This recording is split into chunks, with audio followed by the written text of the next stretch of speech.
ಎಲ್ಲರಿಗೂ ಕೂಡ ಕರ್ತನಾದ ಯೇಸು ಕ್ರಿಸ್ತನ ಹೆಸರಿನಲ್ಲಿ ಶುಭ ವಂದನೆಗಳನ್ನು ತಿಳಿಸುತ್ತಾ ನಾವೊಂದು ಚಿಕ್ಕ ಪ್ರಾರ್ಥನೆಯನ್ನು ಮಾಡಿ ಈ ದಿನದ ಭಾಗವನ್ನು ನಾವು ಪ್ರಾರಂಭ ಮಾಡೋಣ. ಎಲ್ಲರೂ ಕಣ್ಮುಚ್ಚಿದ್ದೆ ಆದರೆ ಒಂದು ಚಿಕ್ಕ ಪ್ರಾರ್ಥನೆಯನ್ನು ಮಾಡೋಣ. ಪರಿಶುದ್ಧನು ಪರಿಶುದ್ಧನು ಪರಿಶುದ್ಧನು ಅತಿ ಪರಿಶುದ್ಧ ಸ್ಥಾನದಲ್ಲಿ ವಾಸ ಮಾಡುವ ನಮ್ಮ ಪರಲೋಕದ ತಂದೆಯೇ, ನಿನ್ನ ನಾಮಕ್ಕೆ ಸ್ತೋತ್ರ. ದೇವ, ಈ ಅರುಣೋದಯದ ಸಂದರ್ಭದಲ್ಲಿ ನಿನ್ನ ಮಕ್ಕಳಾಗಿರ್ತಕ್ಕಂಥ ನಾವುಗಳು ನಿನ್ನನ್ನು ಧ್ಯಾನಿಸಲು, ನಿನ್ನನ್ನು ಕೊಂಡಾಡಲು, ನಿನ್ನನ್ನು ಮೊರೆ ಇಡಲು ದೇವ ಈ ಅವಕಾಶವನ್ನ ಮಾಡಿಕೊಟ್ಟಿದ್ದಕ್ಕಾಗಿ ನಿನಗೆ ವಂದನೆಗಳು. ಎಲ್ಲೋ ಹುಟ್ಟಿ ಎಲ್ಲೋ ಬೆಳೆದು ದೇವ, ವಾಕ್ಯದ ಮೂಲಕವಾಗಿ ಒಂದಾಗಿ ನೀನು ಕೊಟ್ಟಿರ್ತಕ್ಕಂಥ ಸೌಲಭ್ಯಗಳ ಮುಖಾಂತರವಾಗಿ ದೇವ, ಈ ಸಂದರ್ಭದಲ್ಲಿ ನಾವೆಲ್ಲರೂ ಕೂಡ ಏಕೀಕೃತವಾಗಿ ಕೂಡಿ ನಿನ್ನನ್ನು ಆರಾಧಿಸ್ತಾ ಇದ್ದೇವೆ ತಂದೆಯೇ. ನಿನ್ನ ನಾಮಕ್ಕೆ ವಂದನೆಗಳು ದೇವ. ಇಂಥ ಅವಕಾಶವನ್ನ ಕೊಟ್ಟಿದ್ದಕ್ಕಾಗಿ ನಿನಗೆ ವಂದನೆಗಳು. ಅನೇಕ ಸಹೋದರ ಸಹೋದರಿಯರು ದೇವ, ತಮ್ಮ ಅನುಕೂಲಗಳ ನಿಮಿತ್ತವಾಗಿ ಅನಾನುಕೂಲಗಳ ನಿಮಿತ್ತವಾಗಿಯೂ ಕೂಡ ದೇವ, ಎಷ್ಟೋ ಜನ ಇದ್ದಂತ ಸಂದರ್ಭದಲ್ಲಿ ನಾವಾದರೂ ನಿನ್ನ ವಾಕ್ಯವನ್ನ ಧ್ಯಾನಿಸಲು ಅವಕಾಶ ಮಾಡಿಕೊಟ್ಟಿದ್ದಕ್ಕಾಗಿ ನಿಮಗೆ ವಂದನೆಗಳು ದೇವ. ದೇವ, ಕೇಳುವಂತ ಎಲ್ಲಾ ನಿನ್ನ ಮಕ್ಕಳನ್ನ ನಿನ್ನ ಕೈಗೊಪ್ಪಿಸಿಕೊಡ್ತಾ ಇದ್ದೇನೆ ದೇವ.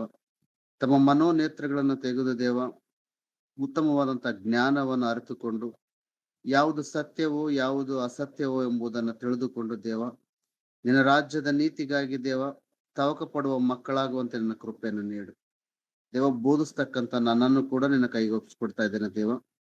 ನಾನು ಮಾತನಾಡುವ ಮಾತುಗಳು ಕೇವಲ ಕಾಲ್ಪನಿಕ ಮಾತುಗಳಾಗದೆ, ಅವು ನನ್ನ ಮಾತುಗಳಾಗದೆ ತಂದೆಯೇ, ನಿನ್ನ ಮಹೋನ್ನತವಾದಂತ ಜ್ಞಾನವನ್ನ, ನಿನ್ನ ಭಯ ಭಕ್ತಿಯ ಮಾರ್ಗವನ್ನು ಎಚ್ಚರಿಸುವ ಮಾತುಗಳಾಗುವಂತೆ ನಿನ್ನ ಕೃಪೆಯನ್ನು ನೀಡು ದೇವ. ಮತ್ತೊಂದು ಆವರ್ತಿ ಎಲ್ಲರಿಗೂ ಕೂಡ ದೇವ ಶಾಂತಿ ಸಮಾಧಾನ ಅನುಗ್ರಹಿಸಿ ದೇವ. ಈ ವಾಕ್ಯವನ್ನ ಕೇಳಿ ಆ ವಾಕ್ಯದ ಪ್ರಕಾರ ನಡೆಯುವವರಾಗುವಂತೆ ನಿನ್ನ ಕೃಪೆಯನ್ನು ನೀಡು. ನಮ್ಮ ಪ್ರಾರ್ಥನೆ ಕೇಳಿದ್ದೀರಿ, ನಿಮಗೆ ವಂದನೆಗಳು. ಯೇಸು ನಾಮದಲ್ಲಿ ಪ್ರಾರ್ಥನೆಯನ್ನ ನಿಮಗೆ ಸಮರ್ಪಿಸುತ್ತೇವೆ ತಂದೆಯೇ, ಆಮೇನ್.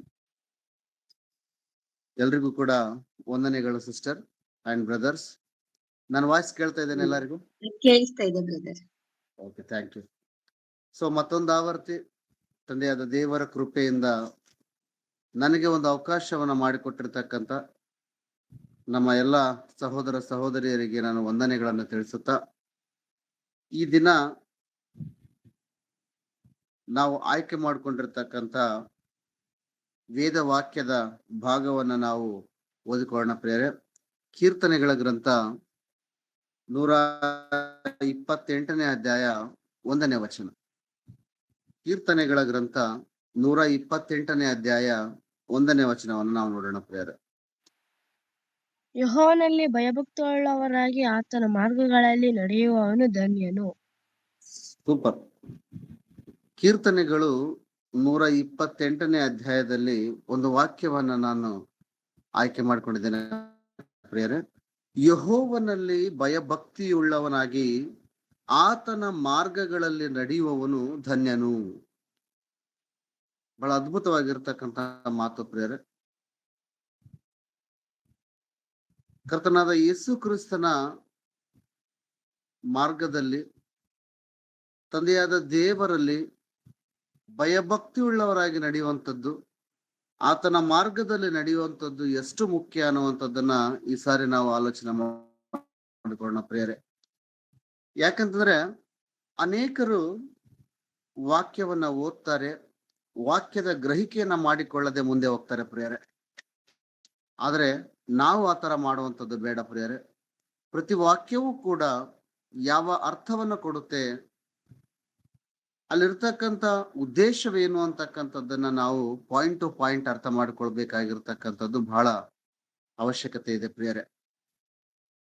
ಇಲ್ಲಿ ದಾವೀದನು ಬರೆದಂತಹ ಕೀರ್ತನೆಯಲ್ಲಿ ಈ 128ನೇ ವಚನದಲ್ಲಿ ನಮ್ಗೆ ಏನ್ ಗೊತ್ತಾಗುತ್ತೆ ಅಂತಂದ್ರೆ, ಯಾವನು ದೇವರಲ್ಲಿ ಭಯಭಕ್ತಿ ಉಳ್ಳವನಾಗಿ ನಡೀತಾನೋ ಅವನು ಧನ್ಯನು ಅನ್ನುವಂತ ಭಾವಾರ್ಥನೆಯನ್ನ ಕೊಡುತ್ತೆ ಪ್ರಿಯರೇ.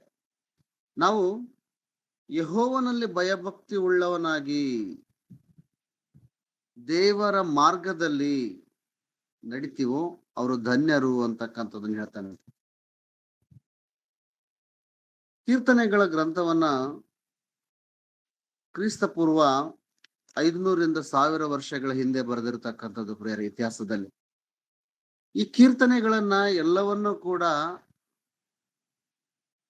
ದಾವೀದನೇ ಬರೆದಿಲ್ಲ ಪ್ರಿಯರೇ. ಈ ಕೀರ್ತನೆಗಳು 150 ಅಧ್ಯಾಯಗಳನ್ನ ಸುಮಾರು ಒಂದು 6ರಿಂದ 7 ಆಥರ್ಸ್ ಬರೆದಿರ್ತಕ್ಕಂಥದ್ದನ್ನ ನಾವು ಇತಿಹಾಸದಲ್ಲಿ ನೋಡ್ಲಿಕ್ಕೆ ಸಾಧ್ಯ ಆಗುತ್ತೆ ಪ್ರಿಯರೇ. ಇಲ್ಲಿ ಉದ್ದೇಶ ಏನು ಅಂತಕ್ಕಂಥದ್ದನ್ನ ನಾವು ಆಲೋಚನೆ ಮಾಡಿದಾಗ,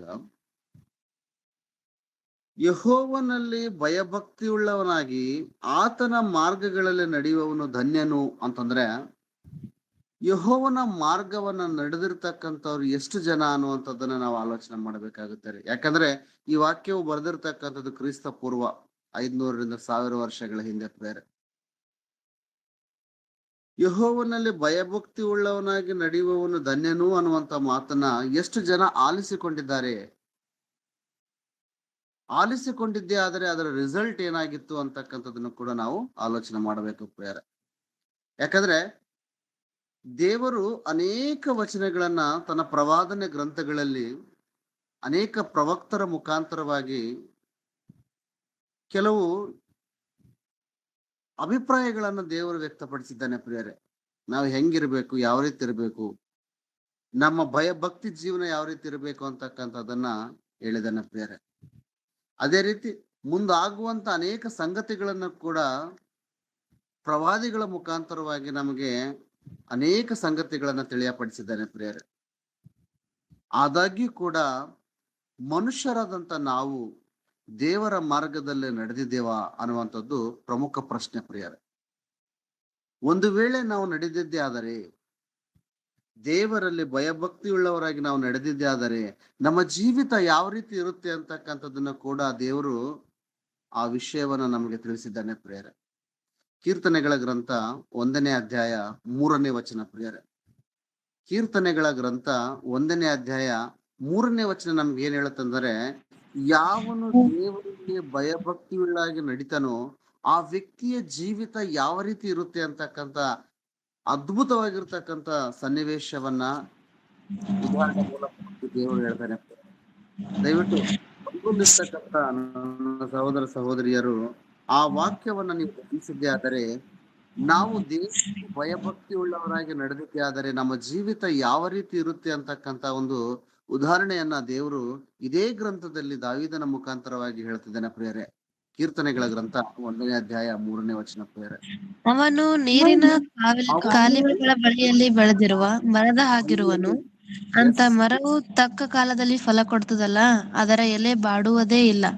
ಅದರಂತೆ ಅವನ ಕಾರ್ಯವೆಲ್ಲವೂ ಸಫಲವಾಗುವುದು. ಯಾರು ದೇವರ ಮಾರ್ಗದಲ್ಲಿ ನಡೀತಾರೋ, ಯಾರು ದೇವರ ಭಯಭಕ್ತಿಯಲ್ಲಿ ನಡೀತಾರೋ ಅವರು ಯಾವ ರೀತಿ ಇರ್ತಾರೆ ಅಂತಕ್ಕಂಥದ್ದನ್ನ ಬಹಳ ಅದ್ಭುತವಾದಂತ ಉದಾಹರಣೆಯೊಂದಿಗೆ ದಾವೀದನ ಮುಖಾಂತರವಾಗಿ ದೇವರು ಕೀರ್ತನೆಗಳ ಗ್ರಂಥ 1ನೇ ಅಧ್ಯಾಯ 3ನೇ ವಚನದಲ್ಲಿ ನಮಗೆ ತಿಳಿಯಪಡಿಸ್ತಾನೆ ಪ್ರಿಯರೇ. ಯಾರು ದೇವರ ಮಾರ್ಗದಲ್ಲಿ ನಡೀತಾರೋ ಅವರು ಧನ್ಯರು. ಅವರು ಯಾವ ರೀತಿ ಇರ್ತಾರೆ ಅಂತಂದ್ರೆ, ಅವರು ಅಥವಾ ಅವನು ನೀರಿನ ಕಾಲುವೆಗಳ ಬಳಿಯಲ್ಲಿ ಬೆಳೆದಿರುವ ಮರದ ಹಾಗಿರುವನು. It's a wonderful message. ಯಾರು ದೇವರ ಭಯಭಕ್ತಿಯಲ್ಲಿ ನಡೀತಾರೋ ಅವರ ಜೀವಿತ ಕಾಲುವೆಗಳ ಬಳಿಯಲ್ಲಿ ಬೆಳೆದಿರುವ ಮರದ ಹಾಗಿರುವರು ಅಂತಕ್ಕಂಥ ಮಾತನ್ನ ಹೇಳ್ತಾನ್ರಿ. ಅಂದ್ರೆ ಈ ಕಾಲುವೆಯ ಬಳಿಯಲ್ಲಿ ಬೆಳೆದಿರ್ತಕ್ಕಂಥ ಮರಕ್ಕೂ ಕಾಲುವೆಯಿಂದ ದೂರ ಬೆಳೆದಿರ್ತಕ್ಕಂಥ ಮರಕ್ಕೂ ವ್ಯತ್ಯಾಸ ಏನು? ಯಾರಾದ್ರೂ ಹೇಳ್ತೀರಾ? ಅಥವಾ ನೀವೇನಾದ್ರೂ ಗಮನಿಸಿದಿರ ಈ ಒಂದು ಅಂತರವನ್ನ ಅಂತಕ್ಕಂಥದನ್ನ ನಾವು ನೋಡಿದಾಗ ಖಂಡಿತವಾಗಲೂ ಕೂಡ ಅಲ್ಲಿ ಬಹಳವಾದಂತ ಒಂದು ವ್ಯತ್ಯಾಸವನ್ನು ನಾವು ನೋಡ್ತೀವಿ. ಕಾಲುವೆಯ ಪಕ್ಕದಲ್ಲಿ ಬಂದಿರತಕ್ಕಂತ ಗಿಡ ಬೆಳೆದಿರ್ತಕ್ಕಂಥ ಮರಕ್ಕೆ ನೀರಿನ ಸಫಲತೆ ಚೆನ್ನಾಗಿರುತ್ತೆ, ಸೌಲಭ್ಯ ಸಿಗುತ್ತೆ ಪ್ರಿಯರೇ. ಆ ಗಿಡ ತೇವಾಂಶದಿಂದ ಕೂಡಿರುತ್ತೆ ಪ್ರಿಯರೇ. ಕಾಲಕ್ಕೆ ನೀರನ್ನ ಒದಗಿಸಿಕೊಳ್ತಕ್ಕಂತ ಒಂದು ಅವಕಾಶವನ್ನ ಆ ಗಿಡ ಮಾಡಿಕೊಂಡಿರುತ್ತೆ ಪ್ರಿಯರೇ. ಯಾವಾಗ ಒಂದು ಗಿಡ ತೇವಾಂಶದಿಂದ ಕೂಡಿರುತ್ತೋ ಅಥವಾ ನೀರಿನ ಒಂದು ಸೌಲಭ್ಯವನ್ನು ಹೊಂದಿರುತ್ತೋ ಆ ಗಿಡ ಅತ್ಯಂತ ರಮಣೀಯವಾಗಿ ಚಿಗುರ್ಲಿಕ್ಕೆ ಸಾಧ್ಯ ಆಗುತ್ತೆ ಪ್ರಿಯರೇ. ಹೌದಲ್ರಿ? ಎಸ್, ನೀರಿನ ಒಂದು ಸೌಲಭ್ಯ ಎಲ್ಲಿರುತ್ತೇನೋ ಅಲ್ಲಿ ಆ ಗಿಡಗಳ ಬೆಳವಣಿಗೆ ಕೂಡ ಉತ್ತಮವಾಗಿರುತ್ತೆ ಪ್ರಿಯರೇ. ಇದಕ್ಕೊಂದು ಉದಾಹರಣೆ ನಾನು ಕೊಡ್ಲಿಕ್ಕೆ ಸಾಧ್ಯ ಪಡ್ತೀನಿ. ರೈತನಿರ್ತಾನೆ, ರೈತನು ತನ್ನ ಬೆಳೆಯನ್ನ ನೀರಿನ ಕಾಲುವೆಗಳಲ್ಲಿ ಬೆಳೆದಂತ ಸಂದರ್ಭದಲ್ಲಿ ಯಾವ ರೀತಿ ತನ್ನ ಬೆಳೆಯನ್ನ ಪಡಿತಾನೋ, ನೀರಿನ ಸೌಲಭ್ಯವಿಲ್ಲದ ಒಂದು ಹೊಲದಲ್ಲಿ ಬೆಳೆಯನ್ನ ಯಾವ ರೀತಿ ಪಡಿತಾನೋ ನೀವೇ ಆಲೋಚಿಸಿ ಪ್ರಿಯರೇ. ನೀರಾವರಿಯ ಭೂಮಿ ಯಾವತ್ತಿಗೂ ಕೂಡ ಹಚ್ಚ ಹಸಿರಾಗಿರುತ್ತೆ. ಯಾಕೆ ಅಂತಂದ್ರೆ ಅಲ್ಲಿ ನೀರಿನ ಸೌಲಭ್ಯ ಚೆನ್ನಾಗಿರುತ್ತೆ ಪ್ರಿಯರೇ. ಒಣ ಭೂಮಿ ಅಂತ ಏನ್ ಹೇಳ್ತೀವಲ್ಲ, ಹೌದಾ, ನಾನ್ ಇರಿಗೇಟೆಡ್ ಲ್ಯಾಂಡ್ ಅಂತ ಹೇಳ್ತಾರೆ. ಇರಿಗೇಟೆಡ್ ಅಂತಂದ್ರೆ ನೀರಾವರಿಯ ಸೌಲಭ್ಯವನ್ನು ಹೊಂದಿರತಕ್ಕಂಥದ್ದು. ನಾನ್ ಇರಿಗೇಟೆಡ್ ಅಂದ್ರೆ ನೀರಾವರಿ ಸೌಲಭ್ಯದಿಂದ ವಂಚಿತವಾಗಿರ್ತಕ್ಕಂಥದ್ದು. ಅಂದ್ರೆ ಸಿಂಪಲ್ ಆಗಿ ಹೇಳ್ಬೇಕಂತಂದ್ರೆ ನೀರಿನ ಒಂದು ಭಾಗ ಆ ಹೊಲಕ್ಕೆ ಇತ್ತು ಅಂತಂದ್ರೆ ಅದು ಬಹಳ ಚೆನ್ನಾಗಿರುತ್ತೆ ಪ್ರಿಯರೇ. ಅಲ್ಲಿ ಬೆಳಿತಕ್ಕಂಥ ಬೆಳೆ ಅಥವಾ ಅದು ಪೈರು ಎಷ್ಟು ಚೆನ್ನಾಗಿರುತ್ತೆ ಅಂತಂದ್ರೆ ಬಹಳ ಗ್ರೀನ್ ಆಗಿ ಹಚ್ಚ ಹಸಿರಾಗಿ ಕಂಗೊಳಿಸ್ತಕ್ಕಂಥ ಬೆಳೆ ಆ ನೀರಿನ ಸೌಲಭ್ಯದ ಪಡೆದಿರ್ತಕ್ಕಂಥ ಬೆಳೆ ಆಗಿರುತ್ತೆ ಪ್ರಿಯರೇ. ಆ ನೀರಿನ ಸೌಲಭ್ಯ ಇಲ್ಲದಂತ ಒಂದು ಬೆಳೆ ಹೆಂಗಿರುತ್ತೆ ಅಂತಂದ್ರೆ ಅಷ್ಟು ರಮಣೀಯವಾಗಿ ಅಷ್ಟು ಹಚ್ಚ ಹಸಿರಾಗಿರ್ಲಿಕ್ಕೆ ಸಾಧ್ಯ ಇಲ್ಲ ಪ್ರಿಯರೇ, ಹೌದಾ. ಇದು ನಾವೇ ನೋಡ್ತಕ್ಕಂಥ ಒಂದು ವ್ಯತ್ಯಾಸ ಒಬ್ಬ ರೈತನ ಹೊಲದ ಮುಖಾಂತರವಾಗಿ ನಾವು ಆಲೋಚಿಸಿದಾಗ. ಅಂದ್ರೆ ನೀರು ಆ ಬೆಳೆಯನ್ನ ಏನ್ ಮಾಡುತ್ತೆ ಅಂದ್ರೆ ಹಚ್ಚ ಹಸಿರಾಗಿರುತ್ತೆ ಪ್ರಿಯರೇ. ಅದನ್ನ ಎಲ್ಲರೂ ಕೂಡ ಇಷ್ಟಪಡ್ತೀವಿ, ಹೌದಾ. ನನ್ನ ಹೊಲಕ್ಕೆ ನೀರಾವರಿ ಬಂತಂದ್ರೆ ನಾನು ಆರಾಮ್ ಇರ್ತೀನಿ ಅನ್ನುವಂತ ಮಾತನ್ನ ಅನೇಕ ನಮ್ಮ ರೈತ ಸಹೋದರರು ಹೇಳ್ತಕ್ಕಂಥ ಮಾತನ್ನ ನಾವು ನೋಡ್ತಿದ್ದೇವೆ. ಆ ನೀರಾವರಿ ಸೌಲಭ್ಯಕ್ಕೋಸ್ಕರ ಸರ್ಕಾರದಲ್ಲಿ ಹೋರಾಟಗಳನ್ನ ಮಾಡ್ತಕ್ಕಂಥ ಅನೇಕ ರೈತ ಸಂಘಗಳು ಅಥವಾ ರೈತರ ಕುಟುಂಬಗಳನ್ನ ನಾವು ಇವತ್ತು ನೋಡ್ತಾ ಇದ್ದೀವಿ ಪ್ರಿಯರೇ. ಅಂದ್ರೆ ಇಲ್ಲಿ ಬಹುಮುಖ್ಯವಾಗಿರ್ತಕ್ಕಂಥ ಅಂಶ ಏನಂತಂದ್ರೆ ನೀರಿನ ಸೌಲಭ್ಯ ಬೆಳೆಗಳಿಗೆ ಅಥವಾ ಗಿಡಗಳಿಗೆ ಬಹಳ ಮಹತ್ವ ಅಂತಕ್ಕಂಥದ್ದನ್ನ ಈ ಸಂದರ್ಭದಲ್ಲಿ ನಾನು ಹೇಳಲಿಕ್ಕೆ ಇಷ್ಟಪಡ್ತೇನೆ ಪ್ರಿಯರೇ. ಇಲ್ಲಿ ದಾವೀದನು ಕೂಡ ಒಬ್ಬ ಮನುಷ್ಯನ ಜೀವಿತವನ್ನ ಈ ಬೆಳೆಗೆ ಹೋಲಿಕೆ ಮಾಡ್ತಾ ಇದ್ದೇನೆ. ಯಾರು ದೇವರಲ್ಲಿ ಭಯಭಕ್ತಿಯುಳ್ಳವರಾಗಿರ್ತಾರೋ, ಯಾರು ಆತನ ಮಾರ್ಗಗಳನ್ನ ಅನುಸರಿಸುತ್ತಾರೋ ಅವರು ಧನ್ಯರಾಗಿರ್ತಾರೆ. ಅವ್ರು ಯಾವ ರೀತಿ ಇರ್ತಾರೆ ಅಂತಂದ್ರೆ ನೀರಿನ ಬಳಿಯಲ್ಲಿರುವ ಕಾಲುವೆ ಅಂದ್ರೆ ನೀರಿನ ಕಾಲುವೆಗಳ ಬಳಿಯಲ್ಲಿರುವ ಬೆಳೆಗಳಂತೆ ಇರುವರು ಅನ್ನುವಂತ ಮಾತನ್ನ ಹೇಳ್ತಾನೆ ಪ್ರಿಯರೇ. ಯಾಕೆಂತಂದ್ರೆ ಅಂತ ಮರವು ಅಂದ್ರೆ ಆ ಮರ ಯಾವ ಗಿಡವು ನೀರಾವರಿ ಸೌಲಭ್ಯವನ್ನ ಪಡೆದಿರುತ್ತೋ, ಯಾವ ಮರವು ನೀರಿನ ತೇವಾಂಶದಿಂದ ಬೆಳೆಯುತ್ತನೋ ಆ ಮರ ಅದರ ಬೆಳವಣಿಗೆ ಉತ್ತಮವಾಗಿರುತ್ತೆ. ಅದರ ಬೆಳವಣಿಗೆ ಉತ್ತಮವಾಗಿದ್ದಾಗ ಆ ಒಂದು ಮರ ಕಾಲ ಕಾಲಕ್ಕೆ ತಕ್ಕಂತೆ ಉತ್ತಮವಾದಂತ ಬೆಳೆಯನ್ನ ಕೂಡ ಕೊಡುತ್ತೆ ಅನ್ನುವಂಥದ್ದನ್ನ ಇಲ್ಲಿ ಹೇಳ್ತಾನೆ ಪ್ರಿಯರೇ. ಅಂತ ಮರವು ತಕ್ಕ ಕಾಲದಲ್ಲಿ ಅಂದ್ರೆ ಇನ್ ಟೈಮ್, ಹೌದಲ್ರಿ, ಇನ್ ಟೈಮ್ ಅಲ್ಲಿ ಯಾವ ಕಾಲಕ್ಕೆ ಏನ್ ಕೊಡ್ಬೇಕು ಅಂತ ಫಲವನ್ನ ಕೊಡುತ್ತೆ. ನೋಡಿ ಇಲ್ಲಿ ಈ ಒಂದು ಗಿಡದ ಉದಾಹರಣೆಯನ್ನ ಕೊಡ್ತಾ ಇದ್ದೇನೆ. ಯಾವ ಗಿಡಕ್ಕೆ ಉತ್ತಮವಾದಂತ ನೀರಾವರಿ ಸೌಲಭ್ಯವನ್ನು ಹೊಂದಿರುತ್ತೋ ಆ ಗಿಡದ ಬೆಳವಣಿಗೆ ಉತ್ತಮವಾಗಿರುತ್ತೆ.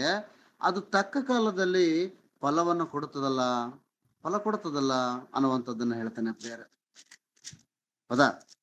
ಅದರ ಎಲೆ ಬಾಡುವುದೇ ಇಲ್ಲ, ಫಲನು ಕೊಡುತ್ತೆ. ಅದರ ಎಲೆ ಯಾವತ್ತಿಗೂ ಕೂಡ ಬಾಡುವುದಿಲ್ಲ. ಗಿಡ ಬಾಡ್ತದೆ ಅಂತಂದ್ರೆ ಅದ್ರ ಅರ್ಥ ಏನ್ರಿ? ವಿಚಾರ ಮಾಡಿ ನೀವು. ಒಂದು ಗಿಡ ನಾವು ಮನೆ ಮುಂದೆ ಹಾಕಿರ್ತೀವಿ, ಆ ಗಿಡ ಬಾಡ್ತದೆ ಅಂತಂದ್ರೆ ಅದಕ್ಕೆ ಕಾರಣ ಏನು ಅನ್ನುವಂಥದ್ದನ್ನ ನೋಡಿದಾಗ ಅಲ್ಲಿ ನೀರಿನ ಕೊರತೆಯನ್ನ ಕಾಣಿಸುತ್ತೆ.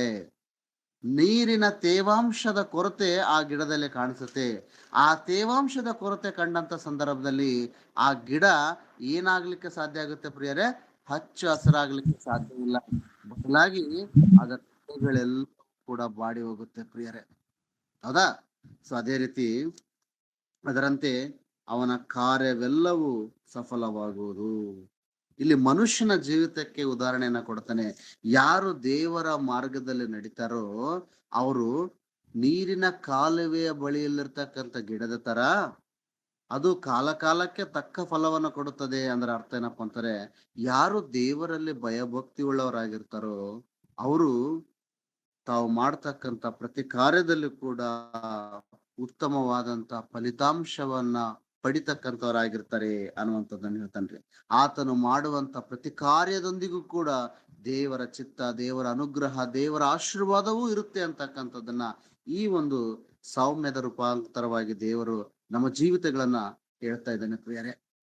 ಎಂತ ಅದ್ಭುತ ನೋಡ್ರಿ. ದೇವರಲ್ಲಿ ಭಯಭಕ್ತಿ ಉಳ್ಳವರಾಗಿದ್ರೆ, ದೇವರಲ್ಲಿ ನಾವು ವಿಶ್ವಾಸವನ್ನ ಇಟ್ಟು ನಮ್ಮ ಜೀವಿತವನ್ನು ನಾವು ಮುನ್ನಡೆಸಿದ್ದೆ ಆದರೆ ದೇವರು ನಮ್ಮನ್ನ ಯಾವ ರೀತಿ ಕಾಪಾಡ್ತಾನೆ ಅಂತಕ್ಕಂಥದ್ದನ್ನ ಈ ಒಂದು ಮರದ ಉದಾಹರಣೆಯೊಂದಿಗೆ ನಮಗೆ ತಿಳಿಯಪಡಿಸ್ತಾ ಇದ್ದೇನೆ ಪ್ರಿಯರೇ. ಈ ವಾಕ್ಯವನ್ನ ನಾವು ಧ್ಯಾನಿಸುವವರಾಗಿದ್ದಾಗ ನಮ್ಮ ಜೀವಿತಗಳು ಯಾವ ರೀತಿ ಇದಾವೆ ಅಂತಕ್ಕಂಥದ್ದನ್ನ ಆಲೋಚನೆ ಮಾಡೋಣ ಪ್ರಿಯರೇ. ಸೊ ಕ್ರಿಸ್ತ ಪೂರ್ವದಲ್ಲಿ ಹೇಳಿರ್ತಕ್ಕಂಥ ಈ ಸಂಗತಿಗಳನ್ನ ನಾವು ನೋಡಿದಂತ ಸಂದರ್ಭದಲ್ಲಿ ಈ ಮಾತು ಎಷ್ಟು ಜನ ಅಳವಡಿಸಿಕೊಂಡರು ತಮ್ಮ ಜೀವನದಲ್ಲಿ ಅಂತಕ್ಕಂಥದ್ದನ್ನ ನಾವು ಒಂದು ಸಾರಿ ವಿಚಾರ ಮಾಡೋಣ ಪ್ರಿಯರೇ. ಒಂದು ವೇಳೆ ಈ ಒಂದು ಮಾತಿಗೆ ಅವರು ಏನಾದ್ರೂ ಸ್ಟಿಕ್ ಆನ್ ಆಗಿದ್ರೆ, ಈ ಒಂದು ಮಾತಿಗೆ ಅವರು ತಮ್ಮ ಮನೋನೇತ್ರಗಳಲ್ಲಿ ಬಹಳ ಉತ್ತಮವಾಗಿ ಗಟ್ಟಿಯಾಗಿ ತಾವು ನೆರವೇರಿಸಿಕೊಂಡಿದ್ದೇ ಆಗಿದ್ದರೆ ಯೇಸು ಕ್ರಿಸ್ತನ ಆಗಮನ ಈ ಭೂಮಿ ಮೇಲೆ ಆಗ್ತದಿಲ್ಲ ಪ್ರಿಯರೇ. 2000 ವರ್ಷಗಳ ಹಿಂದೆ ಯೇಸು ಕ್ರಿಸ್ತನೇನು ಈ ಭೂಮಿ ಮೇಲೆ ಬಂದಲ್ಲ, ಆತನು ಬರುವಂತ ಅವಶ್ಯಕತೆನೇ ಇರ್ತದಿಲ್ಲ ಪ್ರಿಯರೇ. ಯಾರು ಆ ಸಂದರ್ಭದಲ್ಲಿ ಈ ಮಾತನ್ನ ಚೆನ್ನಾಗಿ ಅರ್ಥ ಮಾಡಿಕೊಂಡು ಜೀವಿಸಿದ್ದರೆ ಯೇಸು ಕ್ರಿಸ್ತನ ಆಗಮನ ನಾವು ಕಾಣ್ತಿದ್ದಿಲ್ಲ ಪ್ರಿಯರೇ. ಯಾಕಂದ್ರೆ ಇಂಥ ಅದ್ಭುತ ಮಾತುಗಳನ್ನು ಕೂಡ ಧಿಕ್ಕರಿಸಿ ನಡೆದಿರ್ತಕ್ಕಂಥ ಉದಾಹರಣೆ ನಮಗೆ ಇತಿಹಾಸದಲ್ಲಿ ನಾವು ನೋಡ್ಲಿಕ್ಕೆ ಸಾಧ್ಯ ಆಗುತ್ತೆ ಪ್ರಿಯರೇ. ಸೊ ಕೊನೆ ಯೇಸು ಕ್ರಿಸ್ತನು ಬರ್ತಾನೆ. ಯೇಸು ಕ್ರಿಸ್ತನು ಬಂದ ನಂತರ ಯೇಸು ಕ್ರಿಸ್ತನ ಮಾತುಗಳನ್ನಾದ್ರೂ ಸ್ವೀಕರಿಸಿದ್ರ ಅಂತಂದ್ರೆ ಅದನ್ನೂ ಇಲ್ಲ ಪ್ರಿಯರೇ. ದಾವೀದನ ಮುಖಾಂತರವಾಗಿ ಬಂದಿರತಕ್ಕಂತ ಅನೇಕ ಸಂಗತಿಗಳನ್ನ ಕೇಳ್ತಾರೆ, ಅದಕ್ಕೂ ಕೂಡ ಅವ್ರೇನಪ್ಪಾ ಅಂತಂದ್ರೆ ಅಂಜಲ್ಲ, ಅನುಸರ. ಯೇಸು ಕ್ರಿಸ್ತನು ಬರ್ತಾನೆ, ಅನೇಕ ಸಂಗತಿಗಳನ್ನ ಹೇಳ್ತಾನೆ. ನಾವು ಸುವಾರ್ತೆ ವಿಷಯಗಳನ್ನ ನೋಡಿದಂತ ಸಂದರ್ಭದಲ್ಲಿ ಮತ್ತಾಯನು ಬರೆದಂತ ಸುವಾರ್ತೆ, ಮಾರ್ಕನು ಬರೆದಂತ ಸುವಾರ್ತೆ, ಲೂಕನು ಬರೆದಂತ ಸುವಾರ್ತೆ, ಯೋಹಾನನು ಬರೆದಂತ ಸುವಾರ್ತೆಯಲ್ಲಿ ಯೇಸು ಕ್ರಿಸ್ತನ ಪರಿಚರ್ಯ, ಯೇಸು ಕ್ರಿಸ್ತನ ಸೇವೆಯನ್ನು ನಾವು ಗಮನಿಸಿದಾಗ ಯೇಸು ಕ್ರಿಸ್ತನು ಅದ್ಭುತವಾಗಿರ್ತಕ್ಕಂಥ ಮಾತುಗಳನ್ನ, ಸಂಗತಿಗಳನ್ನ, ದೇವರ ಚಿತ್ತವನ್ನ ಮನುಷ್ಯರಿಗೆ ತಿಳಿಸಿದ್ರು ಕೂಡ ಯೇಸು ಕ್ರಿಸ್ತನನ್ನು ಕೂಡ ಸ್ವೀಕರಿಸದಂತೆ ಯೇಸು ಕ್ರಿಸ್ತನ ಮೇಲೆ ಅಪವಾದವನ್ನು ಹೊರಿಸಿರ್ತಕ್ಕಂಥ ಜನ ಈ ಭೂಮಿ ಮೇಲೆ ಇದ್ದಿರ್ತಕ್ಕಂಥದ್ರ ನಾವು ನೋಡ್ಲಿಕ್ಕೆ ಸಾಧ್ಯ ಆಗುತ್ತೆ ಪ್ರಿಯರೇ.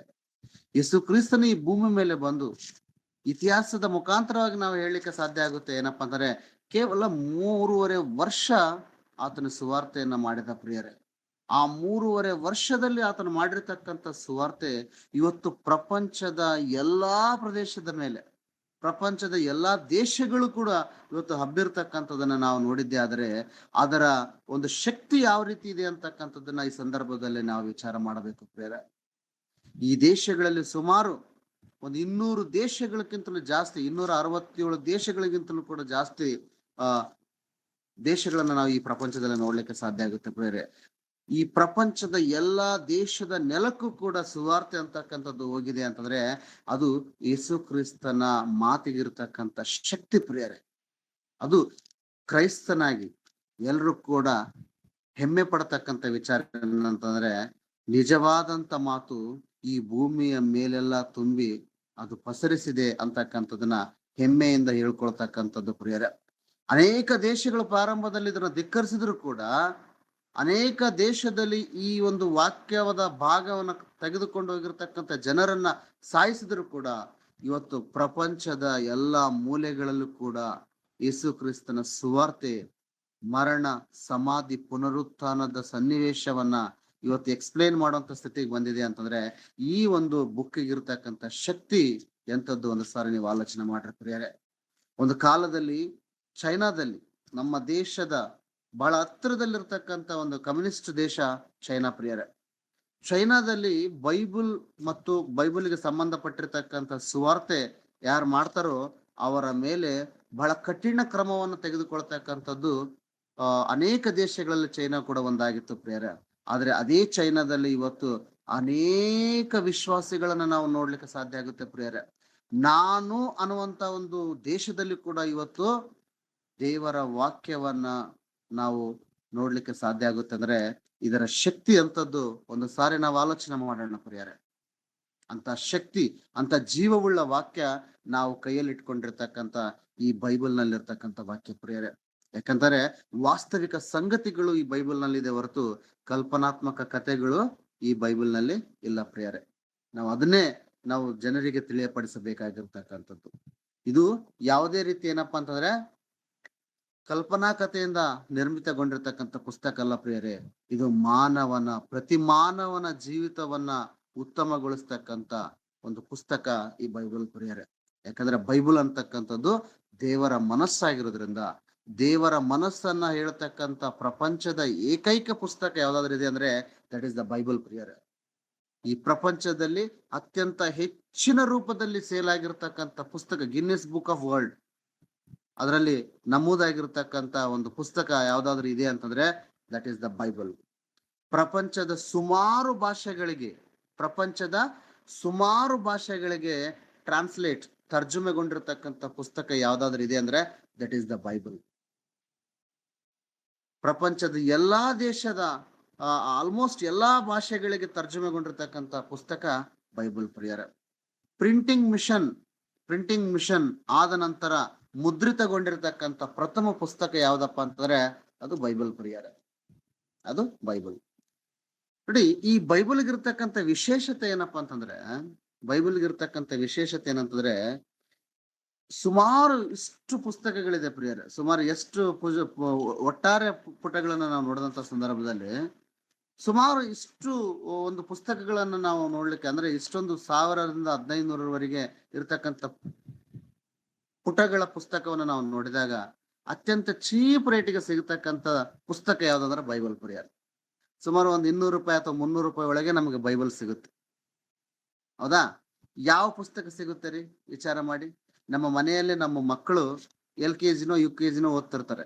ಅವರ ಪುಸ್ತಕಗಳ ರೇಟ್ ಎಷ್ಟಾಗುತ್ತೆ ಗೊತ್ತಾ? ಒಂದೊಂದು ಪುಸ್ತಕ ಏನಿಲ್ಲ ಅಂದ್ರೂ ಕೂಡ 300-400 ರೂಪಾಯಿ ಇರುತ್ತೆ ಪ್ರಿಯರೇ. ಒಂದು 100 ಪೇಜಿನ ಪುಸ್ತಕ, 150 ಪೇಜಿನ ಪುಸ್ತಕ. ಅದಕ್ಕಿಂತಲೂ ಕೂಡ ನೋಡಿ, ಆ ಪುಸ್ತಕಗಳಿಗೆ ಕಂಪೇರ್ ಮಾಡಿದಾಗ ಈ ಬೈಬಲ್ ನಲ್ಲಿ ಸುಮಾರು 1000 ಪುಟಗಳಿಂತಲೂ ಹೆಚ್ಚಿರ್ತಕ್ಕಂಥ ಈ ಪುಸ್ತಕವನ್ನ ನಾವು ಕೇವಲ 200-300ಗೆ ತಗೊಳ್ತಾ ಇದೀವಿ ಅಂತಂದ್ರೆ ಇದು ಅಷ್ಟು ವರ್ಡ್ಲೆಸ್ ಅಥವಾ ಬೆಲೆ ಇಲ್ಲದ ಪುಸ್ತಕ ಅಲ್ಲ ಪ್ರಿಯರೇ. ಎಲ್ಲರೂ ಕೂಡ ಅಫೋರ್ಡೆಬಲ್ ಪ್ರೈಸ್ ನಲ್ಲಿ ಕೊಂಡ್ಕೊಂಡು ದೇವರ ಮನಸ್ಸನ್ನ ಅರ್ಥ ಮಾಡ್ಕೋಬೇಕು ಅನ್ನುವಂತ ಉದ್ದೇಶದಿಂದ ಅದೆಷ್ಟೋ ತ್ಯಾಗಮಯಿಗಳು ತಮ್ಮ ತ್ಯಾಗದ ಸಂಪಾದನೆ, ತಾವು ದುಡಿದಿರ್ತಕ್ಕಂಥ ಸಂಪಾದನೆಯನ್ನ ಈ ಬೈಬಲ್ ಸೊಸೈಟಿ ಅವರಿಗೆ ದೇಣಿಗೆ ಮುಖಾಂತರವಾಗಿ ಕೊಟ್ಟು ಅನೇಕ ಜನರಿಗೆ ಕಡಿಮೆ ರೇಟ್ ನಲ್ಲಿ ಸಿಗುವಂತ ರೀತಿಯಲ್ಲಿ ಅವಕಾಶವನ್ನ ಮಾಡಿಕೊಟ್ಟಿರ್ತಕ್ಕಂಥ ವಿಶ್ವಾಸಿಗಳ ಒಂದು ಪ್ರೇರಣೆ ಇದು. ಆ ಒಂದು ಕಾರಣದಿಂದಾಗಿ ನಾವು ಈ ಪುಸ್ತಕವನ್ನ ಅತಿ ಕಡಿಮೆ ಬೆಲೆಯಲ್ಲಿ ನಾವು ಪಡ್ಕೊಳ್ತಾ ಇದ್ದೀವಿ ಪ್ರಿಯರೇ. ಹಾಗಾಗಿ ಬೈಬಲ್ ಪ್ರತಿಯೊಬ್ಬರಿಗೂ ಕೂಡ ಒಂದು ಎಂತ ಗ್ರಂಥ ರೇ? ಮಾನವನಿಗೆ ಬೇಕಾಗಿರ್ತಕ್ಕಂಥ ಅತ್ಯಮೂಲ್ಯವಾದಂತ ಪುಸ್ತಕ ಬೈಬಲ್ ಪ್ರಿಯರೇ. ಹಂಗಾಗಿ ಪ್ರತಿಯೊಬ್ಬರು ಕೂಡ ಇವತ್ತು ನಾವು ಬೈಬಲ್ನ ಬೈಬಲ್ನ ನಾವು ಓದ್ಲೇಬೇಕು ಪ್ರಿಯರೇ. ಬೈಬಲ್ನ ಅರ್ಥ ಮಾಡಿಕೊಳ್ಬೇಕು ಪ್ರಿಯರೇ. ಯಾಕಂದ್ರೆ ಬೈಬಲ್ ಅಂತಕ್ಕಂಥದ್ದು ಕೇವಲ ಮನುಷ್ಯ ಜ್ಞಾನದಿಂದ ಬರೆದಿರ್ತಕ್ಕಂಥ ಪುಸ್ತಕ ಅಲ್ಲ ಪ್ರಿಯರೇ. ದೇವರ ಸಂಕಲ್ಪದೊಂದಿಗೆ ತನ್ನ ಪ್ರವಾದಿಗಳ ಮುಖಾಂತರವಾಗಿ, ತನ್ನ ಸೇವಕರ ಮುಖಾಂತರವಾಗಿ ಅನೇಕ ಸಂಗತಿಗಳನ್ನ ದೇವರು ತನ್ನ ಮನಸ್ಸಿನಲ್ಲಿರ್ತಕ್ಕಂಥ ಭಾವನೆಗಳನ್ನ ಈ ಪುಸ್ತಕದಲ್ಲಿ ಬರೆಸಿದ್ದಾನೆ ಪ್ರಿಯರೇ. ಆದುದರಿಂದ ಇದನ್ನ ನಾವು ಓದಬೇಕು ಅಂತಂದ್ರೆ ನಾವು ಶ್ರದ್ಧಾಪೂರ್ವಕವಾಗಿ ಅನೇಕ ಸಂಗತಿಗಳನ್ನ ನಾವು ಯಾರಿಗೆ ಹೇಳಿದ್ರು, ಯಾವಾಗ ಹೇಳಿದ್ರು, ಇದು ಯಾರಿಗೆ ಸಂಬಂಧಪಟ್ಟಿರ್ತಕ್ಕಂಥದ್ದು ಅನ್ನುವಂಥದ್ದನ್ನ ನಾವು ಅರ್ಥ ಮಾಡ್ಕೋಬೇಕು ಪ್ರಿಯರೇ. ನಾವು ಇಲ್ಲಿವರೆಗೆ ಏನ್ ಅರ್ಥ ಮಾಡ್ಕೊಂಡಿದೀವೋ ಗೊತ್ತಿಲ್ಲ, ಆದ್ರೆ ಇನ್ಮೇಲಾದ್ರೂ ಕೂಡ ಬೈಬಲ್ ಅನ್ನ ಓದ್ಲಿಕ್ಕೆ ಎಲ್ಲರೂ ಕೂಡ ಪ್ರಯತ್ನ ಪಡಬೇಕು ಪ್ರಿಯರೇ. ಯಾಕಂದ್ರೆ ಬೈಬಲ್ ನಲ್ಲಿ ದೇವರ ಮನಸ್ಸಿದೆ ಪ್ರಿಯರೇ. ಬೈಬಲ್ ನಲ್ಲಿ ಅನೇಕ ಸಂಗತಿಗಳು ಮಾನವನ ಜೀವಿತದಲ್ಲಿ ತನ್ನನ್ನು ತಾನು ಯಾವ ರೀತಿ ತಗ್ಗಿಸಿಕೊಳ್ಳಬೇಕು, ತನ್ನ ಜೀವಿತವನ್ನು ಯಾವ ರೀತಿ ಬದಲಾಯಿಸಿಕೊಳ್ಳಬೇಕು ಅಂತಕ್ಕಂಥ ಸಂಗತಿಗಳು ನಮಗೆ ಬರೆಯಲ್ಪಟ್ಟಿದ್ದೇವೆ ಪ್ರಿಯರೇ. ಆ ಸಂಗತಿಗಳನ್ನ ನೀನು ಅರ್ಥ ಮಾಡಿಕೊಂಡಿದ್ದೆ ಆದರೆ ನಿನ್ನ ಜೀವಿತ ಅಥವಾ ನನ್ನ ಜೀವಿತ ನೀರಿನ ಬಳಿಯಲ್ಲಿರುವ ಮರದ ಹಾಗೆ ಇರುತ್ತೆ ಪ್ರಿಯರೇ. ಹಚ್ಚ ಹಸಿರಾಗಿರುತ್ತೆ. ತಕ್ಕ ಕಾಲಕ್ಕೆ ಫಲವನ್ನು ಕೊಡತಕ್ಕಂಥ ಜೀವಿತ ನಮ್ಮ ಜೀವಿತ ಆಗುತ್ತೆ ಪ್ರಿಯರೇ. ಯಾವಾಗ ಈ ಬೈಬಲ್ ಅಂತಕ್ಕಂಥ ಮಹಾ ಜ್ಞಾನವನ್ನ ನೀನು ಸರಿಯಾದಂತ ರೀತಿಯಲ್ಲಿ ಆರಾಧಿಸಿದ್ದೆ ಆದರೆ, ಅದರ ರೂಪದಲ್ಲಿ ಅಂದ್ರೆ ಅದರ ಮಾರ್ಗವನ್ನು ನೀನು ಕೈಗೊಂಡಿದ್ದೆ ಆದರೆ, ಇದರ ಮಾರ್ಗದಲ್ಲಿ ನೀನು ನಡೆದಿದ್ದೆ ಆದರೆ ನಿನ್ನ ಜೀವಿತ ಅತ್ಯಂತ ರಮ್ಯವಾಗಿರುತ್ತೆ ಪ್ರಿಯರೇ. ಆಲೋಚನೆ ಮಾಡಿ. ಸೊ ಅನೇಕ ಉದಾಹರಣೆಗಳನ್ನ ದೇವರು ನಮ್ಮ ಜೀವಿತದಲ್ಲಿ ನಡೀತಕ್ಕಂಥ ಅನೇಕ ಸಂಗತಿಗಳನ್ನ ಬೈಬಲ್ ರೂಪದಲ್ಲಿ ಹೇಳಿದಾನೆ ಪ್ರಿಯರೇ. ಯಾವ ರೀತಿ ಇರಬೇಕು ನಾವು, ನಮ್ಮ ಜೀವಿತ ಭಯಭಕ್ತಿಯ ಜೀವಿತ ಯಾವ ರೀತಿ ಇರ್ಬೇಕು ಅಂತಕ್ಕಂಥದನ್ನು ಕೂಡ ಹೇಳಿದಾನೆ ಪ್ರಿಯರೇ. ಇದೇ ಸಂಗತಿಗಳನ್ನ ಯೇಸು ಕ್ರಿಸ್ತನು ಕೂಡ ಈ ಭೂಮಿ ಮೇಲೆ ಬಂದಂತ ಸಂದರ್ಭದಲ್ಲಿ ಅನೇಕ ಉದಾಹರಣೆಗಳ ಮುಖಾಂತರವಾಗಿ ಯೇಸು ಕ್ರಿಸ್ತನು ನಮಗೆ ತಿಳಿಯಪಡಿಸ್ತಾನೆ ಪ್ರಿಯರೇ. ನೋಡಿ, ಯೇಸು ಕ್ರಿಸ್ತನ ಉದಾಹರಣೆಗಳು ಎಂತ ಸಿಂಪಲ್ ಆಗಿದೆ ಅಂತಾರೆ, ಪ್ರತಿಯೊಬ್ಬ ವ್ಯಕ್ತಿ ಕೂಡ ಅದನ್ನ ಈಸಿಯಾಗಿ ಅರ್ಥ ಮಾಡ್ಕೊಳ್ತಕ್ಕಂಥ ಉದಾಹರಣೆಗಳನ್ನೇ ಕೊಡ್ತಾ ಇದ್ದಾನೆ ಪ್ರಿಯರೇ. ಹೌದಲ್ರಿ? ಯೇಸು ಕ್ರಿಸ್ತನ ಒಂದು ಬೋಧನೆ ನೀವು ಗಮನಿಸಿದ್ದೆ ಆದ್ರೆ ಎಲ್ಲಾ ರೀತಿಯ ಜನಕ್ಕೆ ಅರ್ಥ ಆಗುವಂತ ರೀತಿಯಲ್ಲಿ, ಎಜುಕೇಟೆಡ್ಗೂ ಮತ್ತು ಅನ್ಎಜುಕೇಟೆಡ್ಗೆ, ಅಂದ್ರೆ ವಿದ್ಯಾವಂತನು ಕೂಡ ಅರ್ಥ ಮಾಡ್ಕೊಳ್ಳುವಂತ ಉದಾಹರಣೆ, ಅವಿದ್ಯಾವಂತನು ಕೂಡ ಆತನು ಕೂಡ ಅರ್ಥ ಮಾಡ್ಕೊಳ್ತಕ್ಕಂಥ ಉದಾಹರಣೆಗಳ ರೂಪದಲ್ಲಿ ಹೇಳ್ತಾನೆ ಪ್ರಿಯರ. ಹೌದಾ? ಒಬ್ಬ ರೈತನಿಗೆ ಅರ್ಥ ಆಗಬೇಕಂದ್ರೆ ರೈತನ ಲ್ಯಾಂಗ್ವೇಜ್ ನಲ್ಲಿ, ಒಬ್ಬ ವ್ಯಾಪಾರಿಗೆ ಅರ್ಥ ಆಗ್ಬೇಕಂದ್ರೆ ಆ ವ್ಯಾಪಾರದ ಒಂದು ಉದಾಹರಣೆಯಲ್ಲಿ, ಒಬ್ಬ ಸಾಮಾನ್ಯ ವ್ಯಕ್ತಿಗೆ ಅರ್ಥ ಆಗ್ಬೇಕಂದ್ರೆ ಸಾಮಾನ್ಯ ಉದಾಹರಣೆ ಮುಖಾಂತರವಾಗಿ ಅನೇಕ ಸಂಗತಿಗಳನ್ನ ಹೇಳ್ತಿದ್ದಾನೆ ಪ್ರಿಯರ ಯೇಸು ಕ್ರಿಸ್ತನು. ಹೌದಾ? ನಿಜವಾಗ್ಲೂ ಕೂಡ ಬೈಬಲ್ನ ಒಂದು ಶ್ರೇಷ್ಠತೆ ಹೆಂಗಿದೆ ಅಂತಂದ್ರೆ ಅದರಲ್ಲಿ ಇರ್ತಕ್ಕಂಥ ಉದಾಹರಣೆ ಆಗಿರ್ಬೋದು, ಅಥವಾ ಅದರಲ್ಲಿ ಇರ್ತಕ್ಕಂಥ ಭಾಷಾ ಸೌಂದರ್ಯ ಅಂತ ಹೇಳ್ತಲ್ಲ, ಅದ್ಭುತವಾಗಿದೆ ಪ್ರಿಯರೇ. ಒಂದು ಉದಾಹರಣೆನ ನಿಮಗೆ ಕೊಡ್ತೀನಿ. ಬೈಬಲ್ ಇಂಗ್ಲಿಷ್ ನಲ್ಲಿದೆ ಪ್ರಿಯರೇ, ಇಂಗ್ಲಿಷ್ ಬೈಬಲ್ ಕೂಡ ಇದೆ. ನೀವು ಇಂಗ್ಲಿಷ್ ಬೈಬಲ್ನ ಒಂದು ಸಾರಿ ನೀವು ಓದಿದ್ರೆ ಆ ಇಂಗ್ಲಿಷ್ ಭಾಷೆ ಎಷ್ಟು ಸರಳವಾಗಿದೆ ಅಂತಕ್ಕಂಥದ್ದನ್ನ ಆ ಇಂಗ್ಲಿಷ್ ಬೈಬಲ್ ಓದಿದಾಗ ನಮ್ಗೆ ಅರ್ಥ ಆಗುತ್ತೆ ಪ್ರಿಯರೇ. ಯಾವ ಡಿಫಿಕಲ್ಟ್ ವರ್ಡ್ಸ್ ಇಲ್ಲ ಅದರಲ್ಲಿ, ಸಿಂಪಲ್ ಬೇಸಿಕ್ ಗ್ರಾಮರ್ ಯಾರಿಗಾದ್ರೂ ಗೊತ್ತಿದೆ ಅಂತಾರೆ ಇಂಗ್ಲಿಷ್ ಬೈಬಲ್ನ ಈಸಿಯಾಗಿ ಅರ್ಥ ಮಾಡ್ಕೋಬಹುದು ಪ್ರಿಯರೇ. ನೀವು ಬೇಕಿದ್ರೆ ಒಂದ್ 4-5 ಚಾಪ್ಟರ್ಸ್ ನೀವು ಇಂಗ್ಲಿಷ್ ನಲ್ಲಿ ಓದಿ ನೋಡಿ, ಹೌದಲ್ರಿ, ಎಷ್ಟು ಸಿಂಪಲ್ ಲ್ಯಾಂಗ್ವೇಜ್ ನಲ್ಲಿ ಬರ್ದಿದ್ರಲ್ಲ ಅಂತ ಅನ್ಸುತ್ತೆ. ಇದು ಸಿಂಪಲ್ ಲ್ಯಾಂಗ್ವೇಜ್ ನಲ್ಲಿ ದೇವರು ಬರೆಸಿದ್ದಾನೆ ಪ್ರಿಯರೇ. ಯಾಕಂತಾರೆ ಎಲ್ಲಾ ರೀತಿಯ ವ್ಯಕ್ತಿಗಳಿಗೆ ಅರ್ಥ ಆಗ್ಬೇಕು ಅನ್ನುವಂತ ಉದ್ದೇಶ. ನಿಮ್ಗೊಂದು ಉದಾಹರಣೆ ಹೇಳ್ತೀನಿ ಪ್ರಿಯರೇ, ನಾನು ಸತ್ಯವಾಗ್ಲೂ ಹೇಳ್ತೀನಿ. ನಾನು 2005ರಲ್ಲಿ ಗುಲ್ಬರ್ಗ ಯೂನಿವರ್ಸಿಟಿನಲ್ಲಿ PG ಗೆ ಜಾಯಿನ್ ಆಗ್ತೀನಿ, ಅಂದ್ರೆ ಪೋಸ್ಟ್ ಗ್ರಾಜುಯೇಷನ್. ನಾನು ಕನ್ನಡ ಮೀಡಿಯಂ ಸರ್ಕಾರಿ ಶಾಲೆಯಲ್ಲಿ ಓದಿ ಮುಂದೆ ನಾನು ಡಿಗ್ರಿ ಮುಗಿಸ್ಕೊಂಡು ನಾನು PG ಗೆ ಅಪ್ಲೈ ಮಾಡಿದೆ ಪ್ರಿಯರೇ, ಪೋಸ್ಟ್ ಗ್ರಾಜುಯೇಷನ್ ಸ್ನಾತಕೋತ್ತರ ಪದವಿಯನ್ನ ಗುಲ್ಬರ್ಗ ವಿಶ್ವವಿದ್ಯಾಲಯದಲ್ಲಿ ಇಂಗ್ಲಿಷ್ ವಿಭಾಗದಲ್ಲಿ ನಾನು ಮಾಡಿದ್ದೇನೆ ಪ್ರಿಯರೇ. ನಾನು MA ಇನ್ ಇಂಗ್ಲಿಷ್. ನಾನು ಓದಿರ್ತಕ್ಕಂಥದ್ದು ಕನ್ನಡ ಮೀಡಿಯಂ ಸರ್ಕಾರಿ ಶಾಲೆ, ಆದ್ರೆ MA ಇಂಗ್ಲಿಷ್ ಮಾಡ್ಬೇಕಂತ ಮಹಾ ಒಂದು ಆಸೆಯಿಂದ ನಾನು PG ಗೆ ಜಾಯಿನ್ ಆದೆ 2005ರಲ್ಲಿ. ಅಲ್ಲಿ ನಮ್ಮ ಒಬ್ಬ ಪ್ರೊಫೆಸರ್ ಇದ್ದ, ಡಾಕ್ಟರ್ VR ಬಡಿಗೇರ್ ಅಂತೇಳಿ, ಒಳ್ಳೆ ಫೇಮಸ್ ಇಂಗ್ಲಿಷ್ ಪ್ರೊಫೆಸರ್. ಆತ ಪಾಠ ಮಾಡ್ಬೇಕಂತಂದ್ರೆ ಅಂದ್ರೆ ಈ ನಮ್ಮ PG ಮೊದಲ ಒಂದು ಕ್ಲಾಸ್ ನಲ್ಲಿ 2005ರಲ್ಲಿ in the month of July ನಾವು ಮೊದಲನೇ ಒಂದು ತರಗತಿಗೆ ಕುಂತಂತ ಸಂದರ್ಭದಲ್ಲಿ ಆತ ಪ್ರಾರಂಭ ಮಾಡಿದ ತನ್ನ ಒಂದು ಕ್ಲಾಸನ್ನು. ಮಾಡ್ತಾ ಹೇಳ್ತಾನೆ, ನಮಗೆ ಒಂದು ಉದಾಹರಣೆಯನ್ನ ಕೊಡ್ತಾನೆ. ನೀವು ಒಂದು ವೇಳೆ ಒಳ್ಳೆ ಇಂಗ್ಲಿಷ್ ಲೆಕ್ಚರರ್ಸ್ ಆಗ್ಬೇಕಂತಂದ್ರೆ ನೀವು ಇಂಗ್ಲಿಷನ್ನ ಚೆನ್ನಾಗಿ ಓದ್ಬೇಕು, ಪ್ರಮುಖವಾಗಿ ನೀವು ಇಂಗ್ಲಿಷ್ ಬೈಬಲ್ನ ಓದ್ಬೇಕು ಅಂತ ಹೇಳ್ತಾನೆ ಪ್ರಿಯರೇ. Yes, it's a fact. ಇದು ಸತ್ಯ ನಾನು ಹೇಳ್ತಕ್ಕಂಥದ್ದು. ನೀವು ಉತ್ತಮವಾದಂತ ಇಂಗ್ಲಿಷ್ ಲೆಕ್ಚರರ್ಸ್ ಆಗ್ಬೇಕಂದ್ರೆ, ನಿಮ್ಮ ಇಂಗ್ಲಿಷ್ ಲ್ಯಾಂಗ್ವೇಜ್ ನ ಮೇಲೆ ಕಮಾಂಡಿಂಗ್ ಬರ್ಬೇಕಂತಂದ್ರೆ ನೀವ್ ಏನ್ ಮಾಡ್ಬೇಕಂತಂದ್ರೆ ಹಿಸ್ಟ್ರಿ ಆಫ್ ಇಂಗ್ಲಿಷ್ ಲಿಟ್ರೇಚರ್ ಪುಸ್ತಕ ಬೇಡ, ಹಿಸ್ಟ್ರಿ ಆಫ್ ಅಮೆರಿಕನ್ ಲಿಟ್ರೇಚರ್ ಬೇಡ, ಹಿಸ್ಟ್ರಿ ಆಫ್ ಕೊಲೋನಿಯಲ್ ಲಿಟ್ರೇಚರ್ ಬೇಡ.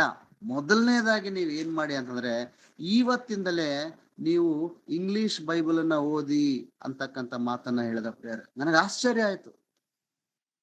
ಆತ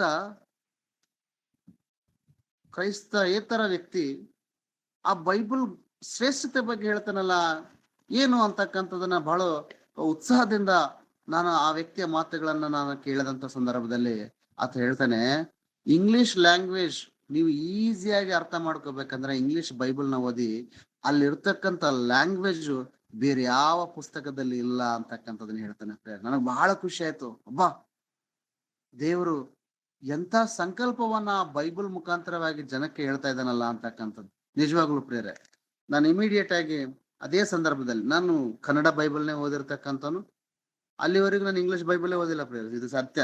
ನೀವು ಎಷ್ಟಾದ್ರೂ ನೀವೇನ್ ತಿಳ್ಕೊಂಡ್ರು ಪರವಾಗಿಲ್ಲ. ನಾನು MA ಇಂಗ್ಲಿಷ್ ಓದೋವರೆಗೂ ಕೂಡ ನನ್ನಲ್ಲಿ ಇಂಗ್ಲಿಷ್ ಬೈಬಲ್ ಇರ್ಲಿಲ್ಲ ಪ್ರಿಯರೇ. ಅವಾಗ ನಂಗೆ ಈಗೇನಪ್ಪ ಮೊಬೈಲ್ಸ್ ಇರ್ಲಿಲ್ಲ. ಹೌದಪ್ಪ, ಆಪ್ಷನ್ದಾಗ ಹೋಗಿ ಕನ್ನಡ ಬೈಬಲ್ ಬೇಕಾದ್ರೆ Kannada Bible download, English Bible ಬೇಕಾದ್ರೆ ಇಂಗ್ಲಿಷ್ ಡೌನ್ಲೋಡ್ ಮಾಡ್ಕೊಳ್ಳುವಂತ ಅವಕಾಶ ಈಗಿದೆ, ಅದ್ರಾಗಿರ್ಲಿಲ್ಲ. ಸೊ ಆ ವ್ಯಕ್ತಿ ಆ ತರ ಹೇಳಿದ ನಂತರ ನನಗೆ ಒಂದು ಆಶ್ಚರ್ಯ ಕೂಡ ಬಂತು ಮತ್ತು ಒಂದು ಡಿಸೈಡ್ ಮಾಡಿದೆ, ಎಸ್ ನಾನೊಂದು ಇಂಗ್ಲಿಷ್ ಬೈಬಲ್ ಕೊಂಡ್ಕೊಳ್ಳೇಬೇಕು ಅಂತ ಹೇಳಿ. ಸೊ ವೆರಿ ಇಮಿಡಿಯೇಟ್ಲಿ ನಾನು ಒಂದು ಇಂಗ್ಲಿಷ್ ಬೈಬಲ್ನ ತೆಗೆದುಕೊಂಡಾಗ ನಾನು ಇಂಗ್ಲಿಷ್ ಅಧ್ಯಾಯಗಳನ್ನ ಓದ್ಲಿಕ್ಕೆ ಶುರು ಮಾಡಿದೆ ಪ್ರಿಯರೇ. ಇಂಗ್ಲಿಷ್ ಅಧ್ಯಾಯಗಳನ್ನ ನಾನು ಶುರು ಮಾಡಿದಾಗ ನಿಜವಾಗ್ಲೂ ಕೂಡ ಎಷ್ಟು ಈಸಿಯಾಗಿ ಅರ್ಥ ಆಗ್ತಿತ್ತು ಅಂತಂದ್ರೆ, ಏನ್ರಿ ಇಂಗ್ಲಿಷ್ ಎಷ್ಟು ಈಸಿ ಇದೆನಾ ಅಂತ ಅನಿಸ್ತು ಪ್ರಿಯರೇ. If you want to develop your English skills, start reading of Bible ಅನ್ನುವಂತ ಮಾತೇನಿದೆಲ್ಲ, ಇದು 100% ಸತ್ಯ ಪ್ರಿಯರೇ. ನಿಜವಾಗ್ಲೂ ಕೂಡ ನನಗೆ ಬಹಳ ಖುಷಿ ಅನಿಸ್ತು. ಕೆಲವೊಂದು ಅರ್ಥ ಆಗದೇ ಇರತಕ್ಕಂತ ಸಂಗತಿಗಳು ನಾನು ಏನ್ ಮಾಡ್ತಿದ್ರೆ, ನಾನು ಕನ್ನಡ ಮೀಡಿಯಂ ಸ್ಟೂಡೆಂಟ್ ಅಲ್ಲ, ಕನ್ನಡದಾಗ ಓದ್ತಿದ್ದೆ, ಆಮೇಲೆ ಇಂಗ್ಲಿಷ್ ಓದ್ತಿದ್ದೆ ಪ್ರಿಯರೇ. ಇಲ್ಲಿರ್ತಕ್ಕಂಥ ಭಾವಾಂಶ ಅಲ್ಲಿ ಕಾಣ್ತಿತ್ತು ನಮ್ಗೆ. ಆ ರೀತಿ ನಾನು ಅದನ್ನ ಓದ್ಲಿಕ್ಕೆ ಇಷ್ಟಪಟ್ಟಾಗ ಅದು ನನಗೆ ತುಂಬಾ ಸಹಾಯ ಮಾಡ್ತು ಪ್ರಿಯರೇ. ನಿಜವಾಗ್ಲೂ ಕೂಡ ನಮ್ಮ ಒಂದು ಲ್ಯಾಂಗ್ವೇಜ್ ಡೆವಲಪ್ಮೆಂಟ್ ಅಥವಾ ಭಾಷಾದ ಹಿಡಿತ ನಮಗೆ ಆ ಬೈಬಲ್ ಮುಖಾಂತರವಾಗಿ ಬಂತು ಅಂತಕ್ಕಂಥದ್ದನ್ನ ನಾನು ಕೂಡ ಒಂದು ಏನಪ್ಪಾ ಅಂದ್ರೆ ಪರ್ಸನಲ್ ಎಕ್ಸ್ಪೆರಿಮೆಂಟ್ ಮುಖಾಂತರವಾಗಿ ನಾನು ಹೇಳ್ತಕ್ಕಂಥದ್ದು ಏನಂತಂದ್ರೆ, ಖಂಡಿತವಾಗ್ಲೂ ಕೂಡ ನಿಮ್ಮ ಲ್ಯಾಂಗ್ವೇಜ್ ಇಂಪ್ರೂವ್ಮೆಂಟ್ ಮಾಡ್ಕೊಳ್ಳುವಂತ ಸಂಗತಿ ನಮ್ಮ ಸಾರ್ ಏನ್ ಹೇಳಿದ್ರು ಅದು 100ಗೆ 100%, 100ಕ್ಕೆ 100% ಸತ್ಯ ಪ್ರಿಯರೇ. ನಾವು ಅಷ್ಟಕ್ಕೆ ಮಾತ್ರ ಸೀಮಿತಗೊಳ್ಳಬಾರ್ದು ಪ್ರಿಯರೇ. ಅಂದ್ರೆ ಅವರು ವ್ಯಕ್ತಿಗತವಾಗಿ ಹೇಳಿರ್ತಕ್ಕಂಥದ್ದು ಭಾಷೆಯ ವಿಷಯವನ್ನ ಕಲೀಲಿಕ್ಕೆ ಆಗಿರ್ಬೋದು, ಆದ್ರೆ ನಾನ್ ಹೇಳ್ತಕ್ಕಂಥದ್ದು ಏನಂತಂದ್ರೆ ಅದರ ಜೊತೆಗೆ ನಿಜವಾದಂತ ಒಂದು ಮನಸ್ಸನ್ನ ನಾವು ಅರ್ಥ ಮಾಡ್ಕೋಬೇಕಂದ್ರೆ ಪ್ರತಿದಿನವೂ ಕೂಡ ಬೈಬಲ್ನ ಓದ್ಬೇಕು ಪ್ರಿಯರೇ. ಇಲ್ಲಿ ನಾನು ಇಂಗ್ಲಿಷ್ ಅಂತ ಹೇಳ್ತಾ ಇಲ್ಲ, ಕನ್ನಡ ಅಂತ ಹೇಳ್ತಾ ಇಲ್ಲ. ನಿಮಗೆ ಸಿಗತಕ್ಕಂತ ಯಾವ ಭಾಷೆಯ ಸೌಲಭ್ಯ ಇದೆನೋ ಅಥವಾ ನೀವು ಕಲ್ತಿರ್ತಕ್ಕಂಥ ಭಾಷೆ ಏನಾದೇನೋ ಅದನ್ನ ನೀವು ಓದಿದ್ದೆ ಆದ್ರೆ ಅನೇಕ ಸಂಗತಿಗಳು, ವಾಸ್ತವಿಕ ವಿಷಯಗಳು ನಿಮಗೆ ಗೊತ್ತಾಗ್ಲಿಕ್ಕೆ ಸಾಧ್ಯ ಆಗುತ್ತೆ ಪ್ರಿಯರೇ. ಅಂತ ಸಂಗತಿಗಳನ್ನ ನೀವೆಲ್ಲರೂ ಕೂಡ ಓದ್ಲಿಕ್ಕೆ ಸಾಧ್ಯ ಆಗುತ್ತೆ. ನಿಜವಾಗ್ಲೂ ಕೂಡ ಯೇಸು ಕ್ರಿಸ್ತನ ಒಂದು ಸೇವೆಯನ್ನ ನಾವು ಗಮನಿಸ್ಬೇಕಂತಂದ್ರೆ, ಈ ಹೊಸ ಒಡಂಬಡಿಕೆಯಲ್ಲಿರ್ತಕ್ಕಂಥ ಆ 4 ಚಾಪ್ಟರ್ಸ್ ಗಳನ್ನ ನಾವು ನೋಡಿದಾಗ ಖಂಡಿತವಾಗ್ಲೂ ಕೂಡ ನಾವು ಬಹಳಷ್ಟು ಸಂಗತಿಗಳನ್ನ ತಿಳ್ಕೊಳ್ಳಿಕ್ಕೆ ಸಾಧ್ಯ ಆಗುತ್ತೆ ಪ್ರೇರ.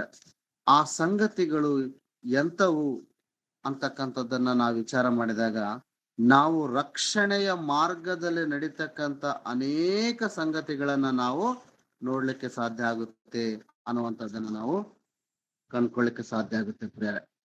ಸೊ ಇಲ್ಲಿ ಒಬ್ಬ ವ್ಯಕ್ತಿಯ ಜೀವಿತವನ್ನ ನಾನು ಹೇಳಲಿಕ್ಕೆ ಇಷ್ಟಪಡ್ತೇನೆ ಪ್ರಿಯರೇ. ಯಾಕಂತಾರೆ ಇದು ಗುಡ್ ಫ್ರೈಡೆ ಸಂಗತಿ ಆಗಿರೋದ್ರಿಂದ ಒಂದು ಹಾಲಿವುಡ್ ಫಿಲಿಮ್ನ ನಾನು ನಿಮ್ಗೆ ಹೇಳಲಿಕ್ಕೆ ಇಷ್ಟಪಡ್ತೇನೆ ಪ್ರಿಯರೇ. ಒಂದು ಹಾಲಿವುಡ್ ಫಿಲಿಮ್ ಬ್ರೇವ್ ಹಾರ್ಟ್ ಅಂತಕ್ಕಂಥ ಒಬ್ಬ ವ್ಯಕ್ತಿ ಪ್ರಿಯರೇ. ಬ್ರೇವ್ ಹಾರ್ಟ್ ಅಂತಕ್ಕಂಥ ಒಬ್ಬ ವ್ಯಕ್ತಿ. ಆ ವ್ಯಕ್ತಿ ಸ್ಕಾಟ್ಲೆಂಡ್ಗೆ ಸಂಬಂಧಪಟ್ಟಿರ್ತಕ್ಕಂಥ ವ್ಯಕ್ತಿ ಪ್ರಿಯರೇ. ಯಾರು? Brave heart. ಬ್ರೇವ್ ಹಾರ್ಟ್ ಅಂತಕ್ಕಂಥ ಸ್ಕಾಟ್ಲೆಂಡ್ ಸಂಬಂಧಪಟ್ಟಿರ್ತಕ್ಕಂಥ ಒಂದು ಸರ್ವಿಸ್ ರೀ ಅದು, ಸ್ಕಾಟ್ಲೆಂಡ್ ಸರ್ವಿಸ್ ಸೆಂಟರ್. ಅದ್ರಲ್ಲಿರ್ತಕ್ಕಂಥ ಒಬ್ಬ ವ್ಯಕ್ತಿ ಏನಂತಾರೆ, ಆ ದೇಶದಲ್ಲಿರ್ತಕ್ಕಂಥ ಒಬ್ಬ ವ್ಯಕ್ತಿ ಮೆಲ್ ಗಿಬ್ಸನ್ ಅಂತ ಹೇಳಿ. ಬಹುಶಃ ಈ ವ್ಯಕ್ತಿ ಹೆಸರು ಏನಂತಾರೆ, ಮೆಲ್ ಗಿಬ್ಸನ್. ಹೆಸರು ಚೆನ್ನಾಗಿ ಜ್ಞಾಪಕದಲ್ಲಿ ಇಟ್ಕೊಳ್ಳಿ. ಮೆಲ್ ಗಿಬ್ಸನ್ ಅಂತಕ್ಕಂಥ ಒಬ್ಬ ವ್ಯಕ್ತಿ ಯಾರಂತಂದ್ರೆ ಅಮೇರಿಕನ್ ಈ ಸ್ಕಾಟ್ಲೆಂಡ್ಗೆ ಸಂಬಂಧಪಟ್ಟಿರ್ತಕ್ಕಂಥ ಒಬ್ಬ ಪ್ರಾಂತದ ವ್ಯಕ್ತಿ. ಆ ವ್ಯಕ್ತಿ ತನ್ನ ಜೀವಿತದಲ್ಲಿ ಅನೇಕ ಸಾಲಗಳನ್ನ ಮಾಡಿಕೊಂಡು ತನಗೆ ಬೇಕಾದಂತ ರೀತಿಯಲ್ಲಿ ತನ್ನ ಒಂದು ಜೀವಿತವನ್ನ ಅಂದ್ರೆ ಕಳೆದು, ಇನ್ನೇನು ನನ್ನ ಜೀವಿತದಲ್ಲಿ ಏನೂ ಇಲ್ಲ, ನಾನು ಸಾಯ್ಬೇಕು ಅನ್ನುವಂಥ ಸ್ಥಿತಿಗೆ ಬಂದಿರ್ತಾನಂತೆ ಮೆಲ್ ಗಿಬ್ಸನ್ ಅಂತಕ್ಕಂಥ ವ್ಯಕ್ತಿ. ಸೊ ಆದ್ರೆ ಆತನಿಗೆ ಒಂದು ಕೊನೆಯ ಆಸೆ ಒಂದಿರುತ್ತೆ. ಏನಪ್ಪಾ ಅಂತಂದ್ರೆ, ನಾನು ಸಾಯೋದಕ್ಕಿಂತ ಮುಂಚೆ ನನ್ನ ಜೀವಿತದಲ್ಲಿ ನಾನು ನೋಡದೇ ಇರತಕ್ಕಂಥ, ನಾನು ಮಾಡದೇ ಇರತಕ್ಕಂಥ, ನಾನು ಕಾಣದೇ ಇರತಕ್ಕಂಥ ಏನೇನು ಉಳಿದಿದ್ದೀನೋ ಅದೆಲ್ಲವನ್ನು ಕೂಡ ನಾನು ಅನುಭವಿಸಿ ಸಾಯ್ಬೇಕು ಅಂತಕ್ಕಂಥ ಒಂದು ಆಲೋಚನೆಗೆ ಬರ್ತಾನೆ ಮೆಲ್ ಗಿಬ್ಸನ್. ಆಗ ಆ ವ್ಯಕ್ತಿ ಏನ್ ಮಾಡ್ತಾನೆ ಅಂತಂದ್ರೆ ಆಸ್ಟ್ರೇಲಿಯಾ ಟೂರ್ ಹೋಗ್ತಾನೆ. ಆಸ್ಟ್ರೇಲಿಯಾ ದೇಶಕ್ಕೆ ಹೋಗ್ತಾನೆ. ಆ ಆಸ್ಟ್ರೇಲಿಯಾ ದೇಶಕ್ಕೆ ಹೋಗಿ ಒಂದು ಹೋಟೆಲ್ ಬುಕ್ ಮಾಡ್ಕೊಳ್ತಾನೆ. ಆ ಹೋಟೆಲ್ ಬುಕ್ ಮಾಡ್ಕೊಂಡ ನಂತರ ಆ ಹೋಟೆಲ್ನಲ್ಲಿ ತಾನು ಸಾಯ್ಬೇಕು ಅನ್ನುವಂತ ಒಂದು ಆಲೋಚನೆ ಮಾಡ್ತಾನೆ. ಆತ್ಮಹತ್ಯೆ ಮಾಡ್ಕೋಬೇಕು ಅಂತಕ್ಕಂಥ ಒಂದು ಸಂಗತಿಯನ್ನ ಆತ ತಿಳ್ಕೊಂತಾನೆ. ಹೋಟೆಲ್ಗೆ ಹೋಗಿ ಬುಕ್ ಮಾಡ್ಕೊಂತಾನೆ. ಹೋಟೆಲ್ನಲ್ಲಿ ಏನ್ ಮಾಡ್ತಾನೆ, ರೂಮ್ ಬುಕ್ ಮಾಡ್ಕೊಂತಾನೆ. ಸೊ ಆತ ಒಂದು ಟೈಮನ್ನ ಡ್ಯೂರೇಷನ್ ಪಡ್ಕೊಳ್ತಾನೆ. ನಾನು ಇಷ್ಟು ಗಂಟೆ ಒಳಗಡೆ ಸಾಯ್ಬೇಕು. ಸುಮಾರು ಒಂದು 36 ತಾಸು ಡಿಸೈಡ್ ಮಾಡ್ತಾನೆ. 36 ತಾಸು ಆದ ನಂತರ ನಾನು ಆತ್ಮಹತ್ಯೆ ಮಾಡ್ಕೋಬೇಕಂದ್ರೆ ತನ್ನಲ್ಲಿರ್ತಕ್ಕಂಥ ಪಿಸ್ಟಲ್ ತಗೊಂಡು ಶೂಟ್ ಮಾಡ್ಕೊಂಡು ನಾನು ಸಾಯ್ಬೇಕು, ಆತ್ಮಹತ್ಯೆ ಮಾಡ್ಕೋಬೇಕು. ಆದ್ರೆ ಅದಕ್ಕಿಂತ ಮೊದಲು ಏನ್ ಮಾಡ್ಬೇಕಂತಾರೆ, ಈ 36 ಗಂಟೆಯಲ್ಲಿ ನಾನು ಎಲ್ಲವನ್ನ ಅನುಭವಿಸ್ಬೇಕು. ಏನ್ ತಿನ್ಬೇಕು ಅದು ತಿನ್ಬೇಕು, ಏನ್ ಕುಡಿಬೇಕು ಅದು ಕುಡಿಬೇಕು, ನಾನು ಏನೇನ್ ಮಾಡ್ಬೇಕು ಅನ್ಕೊಂಡಿದ್ದೇನೆ ಅದೆಲ್ಲ ಮಾಡಿ ಮುಗಿಸ್ಬೇಕು ಅಂತ ಹೇಳಿ ಡಿಸೈಡ್ ಮಾಡಿ ಆ ಹೋಟೆಲ್ಗೆ ಇಳಿತಾನೆ. ಇಳಿದ ನಂತರ ಆ ವ್ಯಕ್ತಿ 36 ತಾಸು ಟೈಮ್ನ ಡೆಡ್ಲೈನ್ ಹಾಕೊಳ್ತಾನೆ. ಅದರಲ್ಲಿ 24 ತಾಸು ಕಳಿತಾನೆ ಪ್ರಿಯರ್. ಆತನ ಒಂದು 36 ಗಂಟೆಗಳ ಸಮಯದಲ್ಲಿ 24 ಗಂಟೆಗಳ ಸಮಯವನ್ನ ಆತ ಏನ್ ಮಾಡ್ತಾನೆ ಅಂತಂದ್ರೆ ತನಗೆ ಬೇಕಾದಂತ ರೀತಿಯಲ್ಲಿ ಕುಡಿದು ತಿಂದು ಸುಖ ಪಡ್ತಕ್ಕಂಥದ್ದು ಕೂಡ ಮಾಡಿ 24 ತಾಸನ್ನ ಕಳಿತಾನೆ ಪ್ರೇಯರ್. ಎಲ್ಲ ಮುಗೀತೆ, ಆತನ ಆಸೆ ಪಟ್ಟಿರ್ತಕ್ಕಂಥ ಎಲ್ಲ ಕಾರ್ಯಗಳು ಆ 24 ತಾಸಿನಲ್ಲೇ ಮುಗೀತೆ ಪ್ರೇಯರ್. ಇನ್ನು 12 ತಾಸು ಉಳಿಯುತ್ತೆ. ಆತ್ಮಹತ್ಯೆ ಮಾಡ್ಕೊಳ್ಳೋಣ ಅಂತಂದ್ರೆ ಬೇಡ, ಇನ್ನ 12 ತಾಸು ಇದೆ ಅಂತ ಹೇಳಿ ಆ ವ್ಯಕ್ತಿ ಆತ್ಮಹತ್ಯೆ ಮಾಡ್ಕೊಳ್ಳೋದು. ಯಾಕಂದ್ರೆ ಟೈಮ್ ಫಿಕ್ಸ್ ಮಾಡ್ಕೊಂಡಿರ್ತಾನೆ, ಇಷ್ಟು ಗಂಟೆಗೆ ನಾನು ಸಾಯ್ಬೇಕು ಅಂತ ಹೇಳಿ. ಸೊ ಇನ್ನೂ ಒಂದು 12 ತಾಸು ಇದೆ, ಏನ್ ಮಾಡ್ಬೇಕು ಅಂತ ಹೇಳಿ ಅಲ್ಲಿ ನೋಡಿದಾಗ ಆ ಲಾಡ್ಜ್ ನ ಒಂದು ಬೀರುವಾದಲ್ಲಿ ಅಂದ್ರೆ ಒಂದು ಇದರಲ್ಲಿ ಡ್ರಾದಲ್ಲಿ ಒಂದು ಪುಸ್ತಕ ಸಿಗುತ್ತೆ. ಆ ಪುಸ್ತಕವನ್ನ ಓದ್ತಾನೆ ಪ್ರಿಯರ. ಆ ಪುಸ್ತಕ ಓದಿದಂತ ಸಂದರ್ಭದಲ್ಲಿ ಆತನ ಇಡೀ ಜೀವಿತ ಎಂತ ಸ್ಥಿತಿಯಲ್ಲಿದೆ ಅಂತಕ್ಕಂಥದನ್ನ ಅರ್ಥ ಮಾಡ್ಕೊಳ್ತಾನೆ ಪ್ರಿಯರೇ. ಆತನು ಓದಿರ್ತಕ್ಕಂಥದ್ದು ಕೇವಲ 6 ಚಾಪ್ಟರ್ಸ್ಗಳು ಪ್ರಿಯರೇ. ಆ 6 ಚಾಪ್ಟರ್ನ 1 ಸಲ ಓದ್ತಾನೆ, 2 ಸಲ ಓದ್ತಾನೆ, 3 ಸಲ ಓದ್ತಾನೆ, 4 ಸಲ ಓದ್ತಾನೆ, 5, 6 ಸಲ ಓದ್ತಾನೆ ಪ್ರಿಯರೇ. ಓದಿದ್ದೆ. ಆ 6 ಅಧ್ಯಾಯಗಳು ಆತನಿಗೆ ತನ್ನ ಜೀವಿತದಲ್ಲಿ ಇರ್ತಕ್ಕಂಥ ಆ ಸಾಯ್ಬೇಕು ಅಂತಕ್ಕಂಥ ಆಸೆ ಅಥವಾ ಆ ಒಂದು ಇಚ್ಛೆಯನ್ನ ಸ್ಟಾಪ್ ಮಾಡುವಂತ ಬರುತ್ತೆ ಪ್ರಿಯರೇ. ಆ 6 ಅಧ್ಯಾಯಗಳು ಬಹಳ ಅಗಾಧವಾದಂತ ಪರಿಣಾಮವನ್ನ ಆ ಮೆಲ್ ಗಿಬ್ಸನ್ ಜೀವಿತದಲ್ಲಿ ಮಾಡುತ್ತೆ ಪ್ರಿಯರೇ. ಏನ 6 ಅಧ್ಯಾಯಗಳಂತಂದ್ರೆ ಯೋಹಾನನು ಬರೆದಂತ ಸುವಾರ್ತೆಯ ಕೊನೆಯ 6 ಅಧ್ಯಾಯಗಳು ಪ್ರಿಯರೇ. ಗೆತ್ಸೆಮನ ತೋಟದಿಂದ ಯೇಸು ಕ್ರಿಸ್ತನ ಜೀವಿತ ಯಾವ ರೀತಿ ಇದೆ ಅಂತಕ್ಕಂಥದ್ದನ್ನ ಇಟ್ಕೊಂಡು ಅಪ್ ಟು ಯೇಸು ಕ್ರಿಸ್ತನ ಮರಣ, ಸಮಾಧಿ, ಪುನರುತ್ಥಾನದವರೆಗೆ ಇರತಕ್ಕಂತ ಆ 6 ಚಾಪ್ಟರ್ಸ್ ಪ್ರಿಯರೇ ಎಂತ ಅಗಾಧವಾದ ಪರಿಣಾಮ ಬೀರುತ್ತೆ ಅಂತಂದ್ರೆ ಆ ಮೆಲ್ ಗಿಬ್ಸನ್ ತನ್ನ ಸಾಯುವಂತ ಸ್ಥಿತಿಯಲ್ಲಿ ಇರ್ತಕ್ಕಂಥ ವ್ಯಕ್ತಿಗೆ ಆ ಪುಸ್ತಕ ಸಿಕ್ಕಾಗ ಅದನ್ನ ಓದಿ ಓದಿ ಓದಿ ಓದಿ ಕೊನೆಗೆ ಟೈಮ್ ನೋಡ್ಕೊಳ್ತಾನೆ, ಆ 12 ತಾಸು ಮೀರೋಗಿರುತ್ತೆ ಪ್ರಿಯರೇ. ಆತನ ಡೆಡ್ ಲೈನ್ ಏನ್ ಮಾಡ್ಕೊಂಡಿರ್ತಾನಲ್ಲ, 12 ತಾಸು ಆದ ನಂತರ ನಾನು ಸಾಯ್ಬೇಕಂತ ಹೇಳಿ ಅಂದ್ರೆ ಟೋಟಲ್ 36 ಗಂಟೆ. ಆ 36ರಲ್ಲಿ 24 ಗಂಟೆ ಮೊದಲೇ ಎಲ್ಲ ಎಂಜಾಯ್ ಮಾಡಿ ಕಳೆದಿದ್ದಾನೆ. ಇನ್ನು ಉಳಿದಿರ್ತಕ್ಕಂಥ 12 ತಾಸು. ಆ 12 ತಾಸಿನಲ್ಲಿ ಆ ಪುಸ್ತಕವನ್ನ ಪದೇ ಪದೇ ಒಂದು 5-6 ಸಲ ಓದಿದ ನಂತರ ಆತನ ಟೈಮ್ ನೋಡ್ಕೊಳ್ತಾನೆ. ನೋಡಿದ ಆತನು ಅಂದುಕೊಂಡಿದ್ದ ಒಂದು ಸಮಯ ಮೀರೋಗಿರುತ್ತೆ ಪ್ರಿಯರೇ. ಆಗ ಸಾಯ್ಬೇಕಂತ ಹೇಳಿ ಟೈಮ್ ನೋಡ್ಕೊಂಡಾಗ ಆ ಟೈಮ್ ಮೀರೋಗಿರುತ್ತೆ. ಅವಾಗ ಆತ ತಿಳ್ಕೊಂತಾನೆ, ನೋ, ನಾನು ಸಾಯ್ಬೇಕಂದ್ರೂ ಕೂಡ ನನಗೆ ಸಮಯ ಪರ್ಮಿಟ್ ಮಾಡಿಲ್ಲ ಅಂದ್ರೆ ಇಲ್ಲಿ ಏನೋ ಒಂದು ಅಂಶ ಇದೆ ಈ ವಿಷಯದಲ್ಲಿ. ಈ ಸಂಗತಿಯನ್ನ ನಾನು ಪ್ರಪಂಚಕ್ಕೆ ತಿಳಿಸ್ಬೇಕು ಅಂತಕ್ಕಂಥ ಉದ್ದೇಶದಿಂದ ಆತ ಏನ್ ಮಾಡ್ತಾನೆ ಅಂತಂದ್ರೆ ಒಂದು ಫಿಲಿಮ್ನ ತೆಗಿತಾನೆ ಪ್ರಿಯರೇ.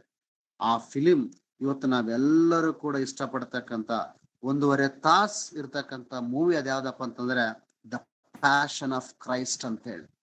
ಬಹುಶಃ ನೀವೆಲ್ಲರೂ ಕೂಡ ಯೇಸು ಕ್ರಿಸ್ತನ ಮರಣವನ್ನ ಅಂದ್ರೆ ಯೇಸು ಕ್ರಿಸ್ತನನ್ನ ಶಿಲುಬೆಗೆ ಹಾಕಿರ್ತಕ್ಕಂಥ ಅನೇಕ ಸಾಂಗ್ಗಳನ್ನ ನೀವು ನೋಡ್ತಿರ್ತಾರಲ್ಲ, ಅದರಲ್ಲಿ ತೆಗೆದುಕೊಂಡಿರ್ತಕ್ಕಂಥ clippings, most of the clippings are from the Passion of Christ ಅಂತಕ್ಕಂಥ ಮೂವಿ. ಅದರಲ್ಲಿ ಯೇಸು ಕ್ರಿಸ್ತನನ್ನ ಯಾವ ರೀತಿ ಚಿತ್ರಹಿಂಸೆ ಕೊಡ್ತಾರೆ ಅಂತಕ್ಕಂಥದನ್ನ ಆ ಒಂದು ಸಾಂಗ್ಗಳಲ್ಲಿ ನೋಡಿದಾಗ ಅಯ್ಯೋ ಅನ್ಸುತ್ತೆ ನಮ್ಗೆ. ಅಂದ್ರೆ ಆ ಒಂದು ಚಿತ್ರಣವನ್ನ ಮಾಡಿರ್ತಕ್ಕಂಥ ವ್ಯಕ್ತಿ ಬೇರೆ ಯಾರಲ್ಲ, ಮೆಲ್ ಗಿಬ್ಸನ್. ಆ ವ್ಯಕ್ತಿ ಅದನ್ನ ಓದಿ ಅದರಿಂದ ಪ್ರೇರಣೆಗೊಂಡು ಇವತ್ತು ಪ್ರಪಂಚದ ಎಲ್ಲಾ ದೇಶದವರು ಕೂಡ ಯೇಸು ಕ್ರಿಸ್ತನ ಶ್ರಮ ಯಾವ ರೀತಿ ಇತ್ತಂತಕ್ಕಂಥ ಕಲ್ಪನೆಯನ್ನ ಜನರ ಕಣ್ಣೆದುರಿಗೆ ತಂದಿರತಕ್ಕಂಥ ವ್ಯಕ್ತಿ ಯಾರಂತಂದ್ರೆ ಆತ್ಮಹತ್ಯೆ ಮಾಡ್ಕೊಂಡು ಸಾಯ್ಬೇಕು ಅನ್ನುವಂತ ಸ್ಥಿತಿಯಲ್ಲಿರ್ತಕ್ಕಂಥ ವ್ಯಕ್ತಿ ಮೆಲ್ ಗಿಬ್ಸನ್. ನೋಡಿ, ದೇವರು ಸಾಯುವಂತ ವ್ಯಕ್ತಿಯನ್ನ ನಿಂದ್ರಿಸಿ ಸಾಯುವಂತ ವ್ಯಕ್ತಿಯನ್ನ ಹಿಡಿದುಕೊಂಡು ಆ ವ್ಯಕ್ತಿಯ ಮುಖಾಂತರವಾಗಿ ಸುವಾರ್ಥ ಭಾರವನ್ನ ಮಾಡಿ ಮುಗಿಸಿದ್ದಾನೆ ಪ್ರಿಯರೇ. ಅನೇಕ ಜನರಿಗೆ ಯೇಸು ಕ್ರಿಸ್ತನ ತ್ಯಾಗ ಎಂತದ್ದು, ಯೇಸು ಕ್ರಿಸ್ತನ ಒಂದು ಮರಣದ ಒಂದು ಸಂಕೇತ ಯಾವ ರೀತಿ ಇತ್ತು ಅಂತಕ್ಕಂಥದ್ದನ್ನ ಇವತ್ತು ನಮಗೆ ತೋರಿಸ್ತಾ ಇದ್ದಾನೆ ಅಂತಂದ್ರೆ ದೇವರು ಈ ವ್ಯಕ್ತಿಯನ್ನ ಯಾವ ರೀತಿ ಆರಿಸಿಕೊಂಡನೋ ಒಂದು ಸಾರಿ ನೀವು ಆಲೋಚನೆ ಮಾಡ್ರಿ ಪ್ರಿಯರೇ. ದೇವರು ಮನಸ್ಸು ಮಾಡಿದ್ರೆ ಎಂತ ವ್ಯಕ್ತಿಯನ್ನು ಕೂಡ ತನ್ನ ಸೇವೆಗೆ ಬಳಕೆ ಮಾಡ್ಕೊಳ್ಬಹುದು ಅಂತಕ್ಕಂಥ ಉದಾಹರಣೆ ಈ ಮೆಲ್ ಗಿಬ್ಸನ್ ಜೀವಿತ ಪ್ರಿಯರೇ. ಈ ತರ ಅನೇಕ ಉದಾಹರಣೆಗಳು ನಾವು ಇತಿಹಾಸದಲ್ಲಿ ನೋಡ್ಲಿಕ್ಕೆ ಸಾಧ್ಯ ಆಗುತ್ತೆ ಪ್ರಿಯರೇ. ನಾನು ಒಂದು ಮೆಲ್ ಗಿಬ್ಸನ್ ಬಗ್ಗೆ ಹೇಳಿರ್ಬೋದು, ಅಷ್ಟ್ಯಾಕೆ ನಮ್ಮ ಬೈಬಲ್ ನಲ್ಲಿ ನಾವು ಈಸಿಯಾಗಿ ಕಾಣತಕ್ಕಂತ ಮತ್ತೊಬ್ಬ ವ್ಯಕ್ತಿ ಯಾರಂತಂದ್ರೆ ಪೌಲನು ಪ್ರಿಯರೇ. ಸೌಲನಾಗಿರ್ತಕ್ಕಂಥ ವ್ಯಕ್ತಿಯನ್ನ ದೇವರು ತನ್ನ ಪ್ರಣಾಳಿಕೆಯಲ್ಲಿ ಯಾವ ರೀತಿ ಪೌಲನನ್ನಾಗಿ ಮಾಡ್ತಾನೋ ಒಂದು ಸಾರಿ ನೀವು ಆಲೋಚನೆ ಮಾಡ್ರಿ ಪ್ರಿಯರೇ. ಪ್ರಪಂಚಕ್ಕೆ ಮೆರುಗಾಗಿ, ಪ್ರಪಂಚಕ್ಕೆ ಬೆಳಕಾಗಿ ತಮ್ಮ ಒಂದು ಸಾಕ್ಷಿಯ ಜೀವಿತವನ್ನ ಈ ವ್ಯಕ್ತಿಗಳು ನಮ್ಮ ಮುಂದೆ ಇಟ್ಟಿದ್ದಾರೆ ಅಂತಂದ್ರೆ ಮತ್ತೆ ನನ್ನ ಜೀವಿತ ನಿನ್ನ ಜೀವಿತ ಎಷ್ಟು ಪ್ರಿಯರೇ. ನಾವ್ ಯಾವ ಲೆಕ್ಕ ಹೇಳಿ ಪ್ರಿಯರೇ? ನಾವ್ ಯಾವ ಲೆಕ್ಕ? ನಾವು ಕೂಡ ಬದಲಾಗಬೇಕು ಪ್ರಿಯರೇ. ನಾವು ಕೂಡ ನೀರಿನ ಬಳಿಯಲ್ಲಿ ಬೆಳೆದಿರ್ತಕ್ಕಂಥ ಮರದ ಹಾಗೆ ನಮ್ಮ ಜೀವಿತವನ್ನು ಸಿದ್ಧಪಡಿಸ್ಕೊಳ್ಬೇಕಂತಂದ್ರೆ ನಾವು ದೇವರ ಭಯ ಭಕ್ತಿಯಲ್ಲಿ ನಾವು ಬದುಕಬೇಕು ಪ್ರಿಯರೇ. ಒಂದು ಸಾರಿ ನೀವು ಆಲೋಚನೆ ಮಾಡ್ರಿ ಪ್ರಿಯರೇ. ಇಂಥ ಅವಕಾಶ ಅದೆಷ್ಟೋ ಜನರಿಗೆ ಸಿಕ್ಕದೆ ಮಣ್ಣಿಗೆ ಮಣ್ಣು, ಧೂಳಿಗೆ ಧೂಳಾಗಿ ಹೋಗಿರ್ತಕ್ಕಂಥ ಕಾಲದಲ್ಲಿ ನಾವಾದರೂ ಈ ಹೊಸ ದಿನವನ್ನ ನಾವು ನೋಡ್ತಾ ಇದ್ದೀವಿ. ಹೊಸ ದಿನವನ್ನ ನಾವು ನೋಡ್ತಾ ಇದ್ದೀವಿ ಅಂತಂದ್ರೆ ದೇವರು ನಮ್ಮೆಲ್ಲರಿಗೂ ಕೊಟ್ಟಿರ್ತಕ್ಕಂಥ ಒಂದು ಅವಕಾಶ ಪ್ರಿಯರೇ. ಆಲೋಚನೆ ಮಾಡಿ ಪ್ರಿಯರೇ. ನಮ್ಮ ಜೀವಿತದ ಮುಖಾಂತರವಾಗಿ ಕೂಡ ನಾವು ಅನೇಕ ಜನರಿಗೆ ದೇವರ ಸಂಕಲ್ಪವನ್ನು ತಿಳಿಸ್ತಕ್ಕಂಥ ಮಕ್ಕಳಾಗಿ ಜೀವಿಸಬೇಕಾಗಿರ್ತಕ್ಕಂಥದ್ದು ನಮ್ಮ ಆದ್ಯ ಕರ್ತವ್ಯವಲ್ಲವ ಪ್ರಿಯರೇ? ಹೌದಾ? ಸೊ ಒಂದು ವೇಳೆ ನಾವು ಆತನ ಮಾರ್ಗದಲ್ಲಿ ಚೆನ್ನಾಗಿ ನಡೆದಿದ್ದೆ ಆದರೆ ನಾವು ಹೆಂಗಿರ್ತೀವಿ ಅಂತಕ್ಕಂಥದನ್ನ ಮತ್ತೊಂದು ಆವರ್ತಿ ಕೀರ್ತನೆಗಳ ಗ್ರಂಥ 1ನೇ ಅಧ್ಯಾಯ 3ನೇ ವಚನವನ್ನ ನಾನು ಓದ್ತೇನೆ ಪ್ರಿಯರೇ, ಕೇಳಿ.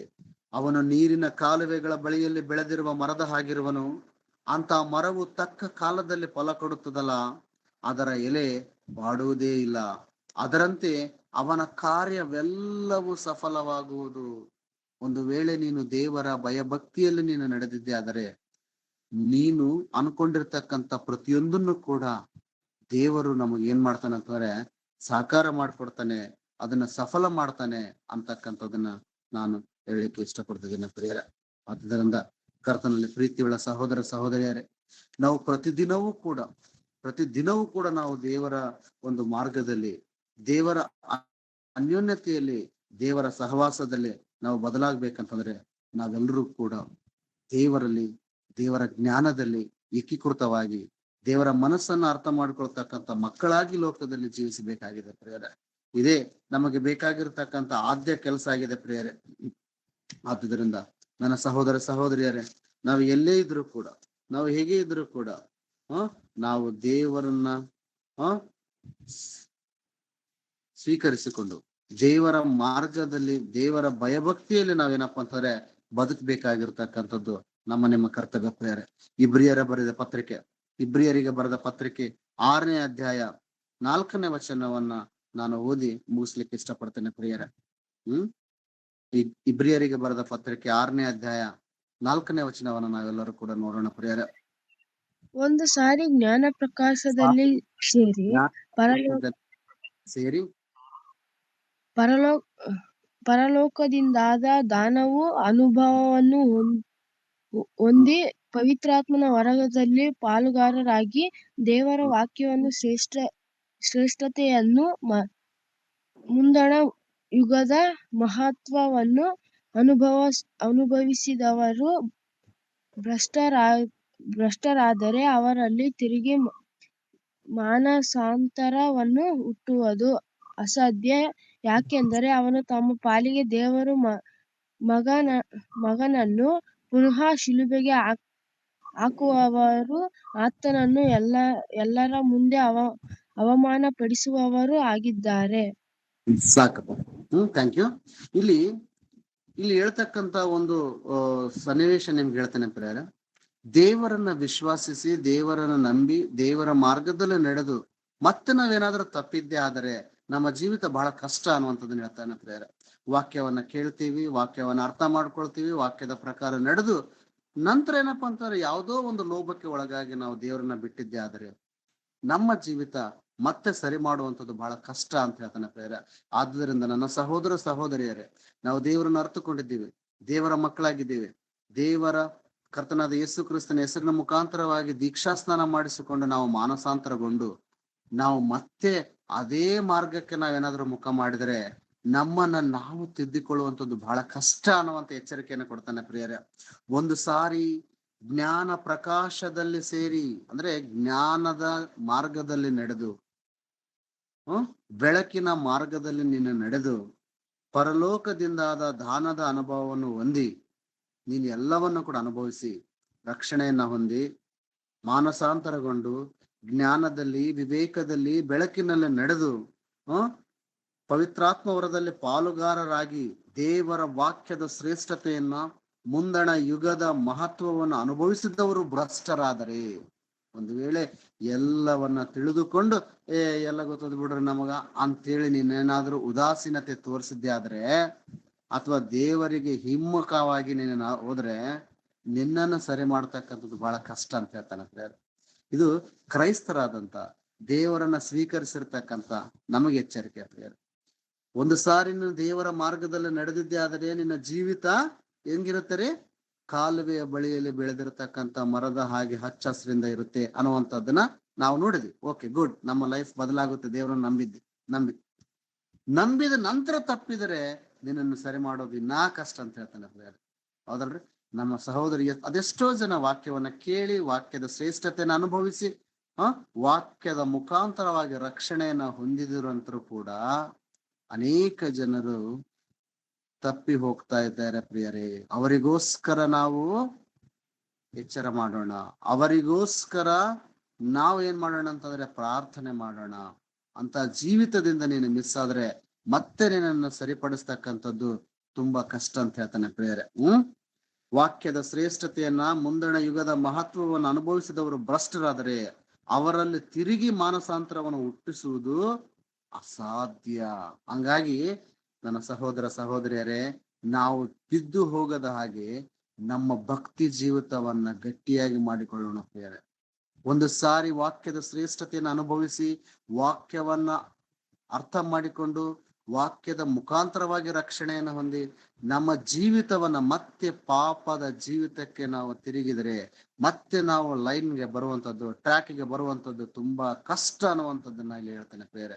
ಆದುದರಿಂದ ನನ್ನ ಸಹೋದರ ಸಹೋದರಿಯರೇ, ಕರ್ತನಾದ ಯೇಸು ಕ್ರಿಸ್ತನನ್ನ ನಿಮ್ಮ ಸ್ವಂತ ರಕ್ಷಕನಂತ ಹೇಳಿ ಒಪ್ಪಿಕೊಂಡು ಆತನೇ ನಮಗೆ ನಿತ್ಯ ಜೀವವನ್ನು ಉಂಟು ಮಾಡುವವನು, ನಿತ್ಯ ಜೀವವನ್ನು ಕೊಡಿಸುವಾತನು ಅಂತಕ್ಕಂಥದ್ದನ್ನ ನೀವು ವಿಶ್ವಸಿದ್ರೆ ನಿಮ್ಮ ಜೀವಿತ, ನಿಮ್ಮ ನಂಬಿಕೆ ದೃಢವಾಗಿರ್ಬೇಕು ಪ್ರಿಯರೇ.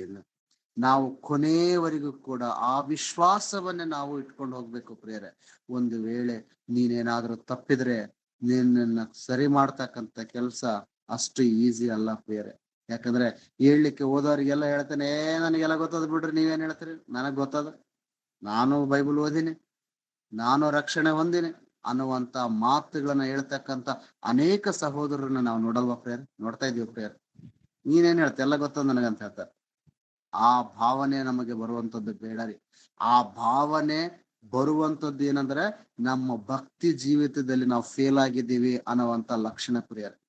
ನಮ್ಮ ಭಕ್ತಿ ಜೀವನದಲ್ಲಿ ನಾವು ಫೇಲ್ ಆಗಿದ್ದೀವಿ ಅಂತಕ್ಕಂಥ ಲಕ್ಷಣ ನಿಮ್ಗೆ ಗೊತ್ತಾಗ್ಬೇಕಂದ್ರೆ ಎಲ್ಲ ಗೊತ್ತದು. ಎಲ್ಲ ನೋಡಿ, ನಾನು ರಾಮ್ ಸರ್ ನೋಡಿನ್, ಜ್ಞಾನರಾಜ್ ಬ್ರದರ್ ನೋಡಿನ್, ಎಲ್ಲಾರು ನೋಡಿನ್. ಆತ ಒಂದೇನ್ ಹೇಳ್ತದ ಬಿಡು ಅಂತ ಏನಾದ್ರು ಹೇಳಿದ್ನಂತಂದ್ರೆ, ನಮ್ ಪಾಸ್ಟರ್ ನೋಡಿನಿ ಅಂತ ಹೇಳಿದ್ರೆ ಭಕ್ತಿ ಜೀವಿತದಲ್ಲಿ ಆತನಿಗೆ ಕೊರತೆ ಇದೆ ಪ್ರಿಯರೇ. ಆತನಿಗೆ ಎಲ್ಲೋ ಪಂಕ್ಚರ್ ಆಗಿದೆ ಅಂತ ಅರ್ಥದ್ದು, ಅದಲ್ರಿ? ಆ ಪಂಕ್ಚರ್ನ ನಾವು ಸರಿ ಮಾಡ್ಕೋಬೇಕಂದ್ರೆ ಮತ್ತೆ ನಾವ್ ಎಲ್ಲಿಗೆ ಬರ್ಬೇಕಂದ್ರೆ ದೇವರ ವಾಕ್ಯವೇ ನಮ್ಮನ್ನು ಎಚ್ಚರಿಸಬೇಕು. ದೇವರ ವಾಕ್ಯದ ಮುಖಾಂತರವಾಗಿ ನನ್ನ ಸಹೋದರ ಸಹೋದರಿಯರನ್ನ ನಾವು ಎಚ್ಚರಪಡಿಸ್ಬೇಕು ಪ್ರಿಯರೇ. ಆದುದರಿಂದ ವಾಕ್ಯ ಕೇಳಿರ್ತಕ್ಕಂಥ ನನ್ನ ಸಹೋದರ ಸಹೋದರಿಯರೇ, ನಾವೆಲ್ಲರೂ ಕೂಡ ದೇವರ ಮನಸ್ಸನ್ನು ಅರ್ಥ ಮಾಡಿಕೊಂಡು ದೇವರ ವಾಕ್ಯದ ಮುಖಾಂತರವಾಗಿ ನಮ್ಮನ್ನು ನಾವು ಎಚ್ಚರಪಡಿಸಿಕೊಂಡು ನಮ್ಮ ಸಹೋದರ ಸಹೋದರಿಯರನ್ನ ಎಚ್ಚರಪಡಿಸಿಕೊಂಡು ನಮ್ಮ ಕುಟುಂಬವನ್ನು ಎಚ್ಚರಪಡಿಸಿಕೊಂಡು ನಾವು ಆತನ ಮಾರ್ಗದಲ್ಲಿ ಯೆಹೋವನ ವಾಕ್ಯವನ್ನು ಹಗಲಿರುಳು ಧ್ಯಾನಿಸಿ ದೇವರನ್ನ ಮಹಿಮೆ ಪಡಿಸಿಕೊಂಡು ನಮ್ಮನ್ನು ನಾವು ರಕ್ಷಣೆ ಮಾಡಿಕೊಂಡು ನಾವು ಯುಗ ಸಮಾಪ್ತಿವರೆಗೂ ಕೂಡ ನಮ್ಮ ವಿಶ್ವಾಸದಲ್ಲಿ ನಮ್ಮ ಭಕ್ತಿ ಜೀವಿತದಲ್ಲಿ ನಾವೆಲ್ಲರೂ ಕೂಡ ಮುಂದುವರಿಯೋಣ ಅಂತಕ್ಕಂಥ ಒಂದು ಚಿಕ್ಕ ಆಸೆಯನ್ನು ಬಿಟ್ಟು ಈ ಒಂದು ದಿನ ನನಗೆ ಕೊಟ್ಟಿರ್ತಕ್ಕಂಥ ಅವಕಾಶಕ್ಕಾಗಿ ಬ್ರದರ್ ಅವರಿಗೂ ಕೂಡ, ರಾಮ ಬ್ರದರ್ ಅವರಿಗೂ, ರೇಖಾ ಸಿಸ್ಟರ್ ಅವರಿಗೂ ಮತ್ತು ನಮ್ಮ ಒಂದು ಎಲ್ಲಾ ಒಂದು ಈ ಮಿನಿಸ್ಟ್ರಿಯ ಎಲ್ಲಾ ಸರ್ವ ಸದಸ್ಯರಿಗೂ ಕೂಡ ನಾನು ವಂದನೆಗಳನ್ನ ತಿಳಿಸುತ್ತಾ ನನ್ನ ಈ ಒಂದು ವಾಕ್ಯವನ್ನ ಮುಗಿಸ್ತಾ ಇದ್ದೇನೆ ಪ್ರಿಯರೇ. Thank you. ಒಂದು ಚಿಕ್ಕ ಪ್ರಾರ್ಥನೆ ಮುಖಾಂತರವಾಗಿ ನಾವು ಈ ಒಂದು ವಾಕ್ಯವನ್ನ ಮುಗಿಸೋಣ ಪ್ರಿಯರೇ. ಕಣ್ಮುಚ್ಕೊಂಡ್ರೆ ನಮ್ಮನ್ನು ಬಹಳವಾಗಿ ಪ್ರೀತಿ ಮಾಡುವ ನಮ್ಮ ಪರಲೋಕದ ತಂದೆಯೇ, ನಿನ್ನ ನಾಮಕ್ಕೆ ಸ್ತೋತ್ರ ತಂದೆಯೇ. ದೇವ ನನಗೆ ಕೊಟ್ಟಿರ್ತಕ್ಕಂತ ಈ ಚಿಕ್ಕ ಒಂದು ಕಾಲಾವಕಾಶದಲ್ಲಿ ದೇವ ನಿನ್ನ ಮಕ್ಕಳಿಗೆ ನಿನ್ನ ಮಹೋನ್ನತವಾದಂತ ಸಂಗತಿಗಳನ್ನ ತಿಳಿಸಿದ್ದೇನೆ ಪ್ರಿಯರೇ. ಆ ವಾಕ್ಯವನ್ನ ಕೇಳಿ ವಾಕ್ಯದ ಪ್ರಕಾರ ನಡೆದು ದೇವ ಭಯಭಕ್ತಿ ಜೀವಿತದಲ್ಲಿ ನಾವು ಇನ್ನಿಷ್ಟು ಕೂಡ ಭದ್ರಪಡಿಸಿಕೊಂಡು ದೇವ ನಮ್ಮ ಜೀವಿತದ ಅಂತ್ಯದವರೆಗೂ ಕೂಡ ಈ ಒಂದು ಭಕ್ತಿ ಜೀವಿತದಲ್ಲಿ ದೇವ ನಾವೆಲ್ಲರೂ ಕೂಡ ನಡೆಯುವ ಹಾಗೆ ನಮ್ಮನ್ನ ಕಾಪಾಡುತ್ತಂದೆ ದೇವ. ಒಳ್ಳೆ ಆಯುಷ್ಯ, ಒಳ್ಳೆ ಆರೋಗ್ಯ, ಶಾಂತಿ, ಸಮಾಧಾನವನ್ನ ನನ್ನ ಎಲ್ಲಾ ಸಹೋದರ ಸಹೋದರಿಯರಿಗೂ ಕೂಡ ನೀವು ಅನುಗ್ರಹಿಸಿ ಕೊಡಬೇಕಂತ ಹೇಳಿ ನಾನು ಪ್ರಾರ್ಥನೆ ಮಾಡ್ತಾ ಇದ್ದೇನೆ ದೇವ. ಪ್ರಮುಖವಾಗಿ ಈ ಒಂದು ಸೈನ್ಯವನ್ನ ಮುನ್ನಡೆಸ್ತಕ್ಕಂತ ನನ್ನ ಎಲ್ಲಾ ಸೇವಕರಿಗೋಸ್ಕರ ಪ್ರಾರ್ಥಿಸುತ್ತಿದ್ದೇನೆ ದೇವ. ಅವರ ಕುಟುಂಬವನ್ನ ದೇವರ, ಅವರ ಆರೋಗ್ಯವನ್ನ, ಅವರ ಆರ್ಥಿಕ ಒಂದು ಪರಿಸ್ಥಿತಿಗಳನ್ನು ಕೂಡ ನಿಮ್ಮ ಕೈಗೆ ಒಪ್ಪಿಸ್ಕೊಡ್ತಾ ಇದ್ದೇನೆ ದೇವ. ನಿಮ್ಗೆಲ್ಲವೂ ಗೊತ್ತುಂಟು. ಅವರಿಗೆ ಬೇಕಾದಂತ ರೀತಿಯಲ್ಲಿ ಸಮಗ್ರವನ್ನು ಕೂಡ ನೀವು ಅವರಿಗೆ ಅನುಗ್ರಹಿಸಿ ದೇವ. ಅವರ ಮುಖಾಂತರವಾಗಿ ಇನ್ನಷ್ಟು ಹೆಚ್ಚಿನ ಸೇವೆಯನ್ನ ಈ ರಾಜ್ಯದಲ್ಲಿ, ಈ ದೇಶದಲ್ಲಿ ದೇವ, ಈ ಜಗತ್ತಿನಲ್ಲಿ ಮಾಡುವಂತಹ ನಿನ್ನ ಕೃಪೆಯನ್ನು ನೀಡು ದೇವ. ಪ್ರತಿಯೊಬ್ಬ ಸಹೋದರ ಸಹೋದರಿಯನ್ನು ನಿಮ್ಮ ಕೈಗೆ ಒಪ್ಪಿಸ್ಕೊಡ್ತಾ ಇದ್ದೇನೆ ದೇವ. ಅವರ ಬೇಕು ಬೇಡುಗಳು ನಿಮಗೆ ಗೊತ್ತುಂಟು. ಅವೆಲ್ಲವನ್ನು ಕೂಡ ನೀವು ದೇವ ಅನುಗ್ರಹಿಸಿ ಇನ್ನು ಹೆಚ್ಚಿನ ರೀತಿಯಲ್ಲಿ ನಿನ್ನ ಮಕ್ಕಳನ್ನು ಆಶೀರ್ವದಿಸುವಂತೆ ನಿಮ್ಮ ಕೃಪೆಯನ್ನು ನೀಡುತ್ತಂದೆ. ನಮ್ಮ ಪ್ರಾರ್ಥನೆ ಕೇಳಿದ್ದೀರಿ, ನಿಮಗೆ ವಂದನೆಗಳು. ಯೇಸು ನಾಮದಲ್ಲಿ ಈ ಪ್ರಾರ್ಥನೆಯನ್ನ ನಿಮಗೆ ಸಮರ್ಪಿಸುತ್ತೇವೆ ತಂದೆಯೇ, ಆಮೆನ್. ನಮ್ಮ ತಂದೆಯಾದ ದೇವರ ಕೃಪೆಯು, ಕರ್ತನಾದ ಯೇಸು ಕ್ರಿಸ್ತನ ಪ್ರೀತಿ, ಪರಿಶುದ್ಧಾತ್ಮನ ಅನ್ಯೋನ್ಯತ ಸಹವಾಸವು ಇಲ್ಲಿ ಸೇರಿ ಬಂದಿರತಕ್ಕಂತ ನನ್ನ ಎಲ್ಲಾ ಸಹೋದರ ಸಹೋದರಿಯರು ಒಂದಿಗೂ, ವಾಕ್ಯವನ್ನ ಹೇಳಿರ್ತಕ್ಕಂಥ ನನ್ನೊಂದಿಗೂ, ನನ್ನ ಕುಟುಂಬದೊಂದಿಗೂ ನೆಲೆಯಾಗಿರ್ಲಿ ತಂದೆಯೇ, ಆಮೆನ್.